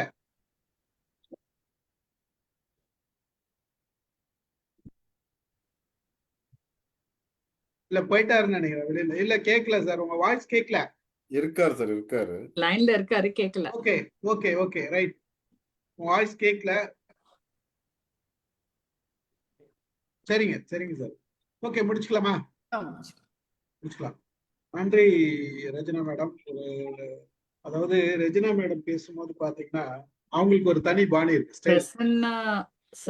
பிரசன்னா வந்து பிஸி. இப்போ மைக் ஆன் பண்ணிருக்காங்க. பிரசன்னா பேசுறீங்களா? இருக்கேன் சார். நான் பேசுறது கேட்கல. இப்ப கேக்குதா? இப்ப கேக்குது. இப்ப நான் ப்ளூடூத்தை கட் பண்ணிட்டு இப்பதான் உள்ள என்ட்ரி ஆகிறேன். என்ன பேசிருக்கீங்கன்னே தெரியல. சரி, எப்பயுமே வழக்கமா 9 மணி வரைக்கும் போவீங்களே, அதனால சரி வந்தேன். இன்னைக்கு கொஞ்சம் சீக்கிரம் முடிச்சிட்டோம். Okay okay okay. அது என்ன, சரி முடிச்சாச்சுன்னா ஓகே. நான் வந்து அதோட என்ன சம்பந்தமா பேசுறீங்கன்னு தெரிஞ்சுக்கிறதுக்காக தான் வந்தேன். நம்ம சிந்தனை இது சிற்பங்கள் புக்ல இருந்து ஒரு கட்டுரை எடுத்து ஆய்வு பண்ணாங்க. அருமை அருமை அருமை. நான் கூட ஒரு புக்கு, அதுல ஒரு கட்டுரை பத்தி பிறகு டைம் வரும்போது பேசுறேன். நல்ல புக், அற்புதமா இருக்கு. மகிழ்ச்சி மகிழ்ச்சி. நன்றி நன்றி. வாங்க பிரசன்னா, சொல்லுங்க. வணக்கம் மேம், ரொம்ப அழகா இருந்தது. ரேணு மேம் எழுதியிருந்த மாதிரி சின்னதுல இருந்து எங்களுக்கெல்லாம் பாட்டி காலம் மிதிக்க சொல்லுவாங்க. காலம் மிதிச்சா அந்த நேரத்துல ஒரு கதை சொல்லுவாங்க, இல்ல ஒரு பசில் சொல்லுவாங்க. அந்த மாதிரி கேட்டு வளர்ந்துருக்கோம். நீங்க சொன்ன மாதிரி அது இதிகாச கதையா இருக்கலாம், புராணமா இருக்கலாம், ஃபிக்ஷனா இருக்கலாம். எப்படியா இருந்தாலும் நிறைய கதை கேட்டுதான் நம்ம வந்திருக்கோம். நம்ம லைஃப்பையும் நிறைய கதையோட நம்மளால கனெக்டும் பண்ண முடியும். காக்கா கதையா இருக்கட்டும், இல்ல முயலாமை கதையா இருக்கட்டும், இல்ல கரடி கதையா இருக்கட்டும், முதல்ல சொன்ன மாதிரி நம்ம அந்த கதையை அப்படியே கேட்டிருப்போம். இது பண்ணுனா ரைட்டு, இது பண்ணுனா தப்பு, தப்பு பண்ணக்கூடாது. அப்படி ஒரு மாறலா மட்டும்தான் எல்லா கதையும் சொல்லி நம்மள வளர்த்துருக்காங்க. ஆனா, எந்த மாதிரியெல்லாம் நம்ம பார்க்கணும், இப்படிலாம் பார்க்க முடியும் அப்படின்றத இப்போ நம்ம ஜெனரேஷன் மாற மாற நம்ம நாலேஜ இம்ப்ரூவ் பண்ணி அத பார்க்குறோம். அது எல்லாத்தையும் நீங்க கன்சாலிடேட் பண்ணி சொன்னது வந்து ரொம்ப அழகா இருந்தது. அந்த முயல், ஆமை கதை அத வந்து நாங்க கார்ப்பரேட்ல வின் வின் சிச்சுவேஷனுக்கு சொல்லுவோம். ஒவ்வொன்னுமே ரொம்ப நெறைய விஷயங்கள் ரொம்ப சிறப்பா இருந்தது. Thank you ma'am. நன்றிம்மா, நன்றி. தேங்க்யூ பிரசன்னா. நீங்க sir thank you sir sir. ஒரே ஒரு நிமிஷம் நான் பேசுகிறேன். ஒரே ஒரு சொல்லுங்க நிமிஷம். சொல்லுங்க சார். வாங்க வாங்க பேசுங்க. அந்த கதைகளான விதைகள் அப்படிங்கிற டைட்டிலே வந்து கதைகள் எப்படி வந்து விதைகளான மனதுக்குள்ளத கதை. போய் விதைகள் போல விழுகுது அப்படிங்கிற மாதிரி எக்ஸ்பிரஸ் பண்ணுது. விதைகளான கதைகள் அந்த டைட்டிலே வந்து ஒரு கதைகள் எப்படி ஒரு நல்ல இப்ப ஒரு ஹரிச்சந்திரன் கதை தான் வந்து காந்தியினுடைய மனதில் போய் விழுந்து அவரை ஒரு தலைவராகவே மாத்துது. அது போல அந்த டைட்டிலே வந்து ஒரு செய்தி சொன்னுச்சு. நம்ம இப்ப ஏற்கனவே சொல்லப்பட்ட எல்லா கதைகள் இருக்கு இல்லையா, முல்லா கதைகளா இருந்தாலும் சரி, அல்லது வந்து இந்த மாதிரி காக்கா பாட்டியும் காக்கா கதையா இருந்தாலும் சரி, அது முயல் ஆமை கதையா இருந்தாலும் சரி, எல்லா கதைக்குமே நம்ம தற்காலத்துல ஒரு இன்டர்பிரேஷன் தர முடியும். அந்த இன்டர்பிரேஷன்ஸ் மூலமா நம்ம இந்த காலத்தினுடைய புதிய செய்திகளை அந்த மரபு கதைகள்ல நம்ம வழங்க முடியும். அது மாதிரி நானும் ஒன்னு ரெண்டு செஞ்சிருக்கேன். நீ அந்த கட்டுரையும் அதை பற்றி தான் இருக்கும்னு நம்புறேன். நான் வந்து நீங்க யூடியூப்ல போடும்போது நான் கேட்டுக்கிறேன். நன்றி. நன்றி சார். நன்றி நன்றி. நீங்க இணைஞ்சிக்கிறதுக்கு ரொம்ப நன்றி. ஒரு சில வார்த்தைகள் நீங்க பேசுனதுக்கும் ரொம்ப நன்றி. மகிழ்ச்சி. ஒரு நல்ல நிகழ்ச்சியா இருந்தது. ரெஜினா மேடம் எப்பயுமே வந்து அவங்களோட பாணி வந்து ரொம்ப அழகா, ரொம்ப ஸ்லோ அண்ட் ஸ்டடின்னு சொல்லுவாங்க இல்லையா, அந்த மாதிரி அவங்களோட வாய்ஸ் ரொம்ப ஏத்த இறக்கெல்லாம் இருக்காது. அழகா ஒரு கோர்வையா போற மாதிரி சொல்லிட்டு வருவாங்க. அதே ஸ்டைல்ல தான் இன்னைக்கு பேசினாங்க. அவங்களோட ஸ்பீச் எல்லாம் அவங்க திறனாய்வு பண்ற நூல் திறனாய்வு பண்றதெல்லாம் பலது கேட்டிருக்கேன். நீங்களாம் கேட்டீங்களான்னு தெரியாது. ஆனா கேட்டீங்கன்னா தெரியும், அந்த ஸ்டைல் ஒரே மாதிரி இருக்கும். எங்கேயும் எகிராது, எங்கேயும் இறங்காது. கிட்ட பேசும் போது அப்படிதான் இருப்பாங்க அவங்க. அது வேற விஷயம். ரொம்ப மகிழ்ச்சி ரஜினா மேடம். நீங்க வந்து இந்த அளவுக்கு ஒரு நல்ல நிகழ்ச்சியை கொடுத்தீங்க, தொகுத்து வழங்குனீங்க, ரேணுவோட கட்டுரையை எடுத்து படிச்சீங்க. அதுக்கு என்ன நியாயம் செய்யணுமோ அதை செஞ்சீங்க. முழுசாவும் சொல்லாத, எவர்களுக்கு அதை டச் பண்ணி அதுல இருக்கிற கருத்துக்களை ஒரு சிலதை மட்டும் சொல்லி மற்றது எல்லாத்தையும் சொல்லாத இருக்கும் போதுதான் அது போய் படிக்கணுன்ற ஆர்வம் தூண்டும். அந்த ஆர்வத்தையும் நீங்க தூண்டிருக்கீங்க. எல்லாருக்கும் இதை கேட்கிறவங்க படிப்பாங்கன்னு நினைக்கிறேன். கேட்காதவங்களும் படிங்க கட்டுரைகளை. மகிழ்ச்சி சார். நான் ஒரே ஒரு சொல்லுங்க சார். இப்போ அதுல அதாவது டயோஜனஸ் வந்து சொன்னார் இல்லைங்களா, நூலின் கூர்மையால் என்னையே வென்றவன் நான். ஆனா இன்னைய சிச்சுவேஷன்ஸ்ல அந்த மாதிரி எல்லாம் பண்ண முடியுதா சார்? இன்னைய சிச்சுவேஷன்ஸ்ல இப்போ இந்த மாதிரி எல்லாம் வந்து பர்சன்ஸ் பெருசா மதிக்கிறாங்களா? இது நம்ம தனியா டிஸ்கஸ் பண்ணலாம் சார். மகிழ்ச்சி மகிழ்ச்சி. ஏன்னா இப்ப பிடிக்கிற நேரத்துல இது டிஸ்கஸ் பண்ண வேண்டாம், லேட் ஆகும். நன்றி சார். நன்றி. அதுக்கு இந்த அளவுக்கு அவங்க வந்து இன்னைக்கு நம்மளோட இருந்து அவங்களோட நேரத்தை ஸ்பெண்ட் பண்ணியிருக்காங்க. அவங்களுக்கு ஒரு நன்றி கூறுவோம். கூடிய விரைவில் புத்தகம் முழுவதும் படிச்சுட்டு ஒரு பின்னோட்டம் பொதுவா கொடுப்பாங்கன்னு நினைக்கிறேன், எழுத்து வடிவில். பார்ப்போம். கலந்து கொண்ட அனைவருக்கும் நன்றி கூறுகிறேன். ஒளிவண்ணன் சார், அவங்க டீம்ல இருந்து வந்தவங்க மீனா, எல்லாருக்கும் நன்றி கூறுகிறேன். ரெஜினா மேடம்க்கு நன்றி கூறி நிகழ்ச்சியை நிறைவு செய்கிறேன். நன்றி. நன்றி சார். வணக்கம். வாய்ப்புக்கு நன்றி. என்னுடைய நிகழ்ச்சிக்கு வந்த இந்த மைண்ட் யுவர் மைண்ட் நண்பர்கள்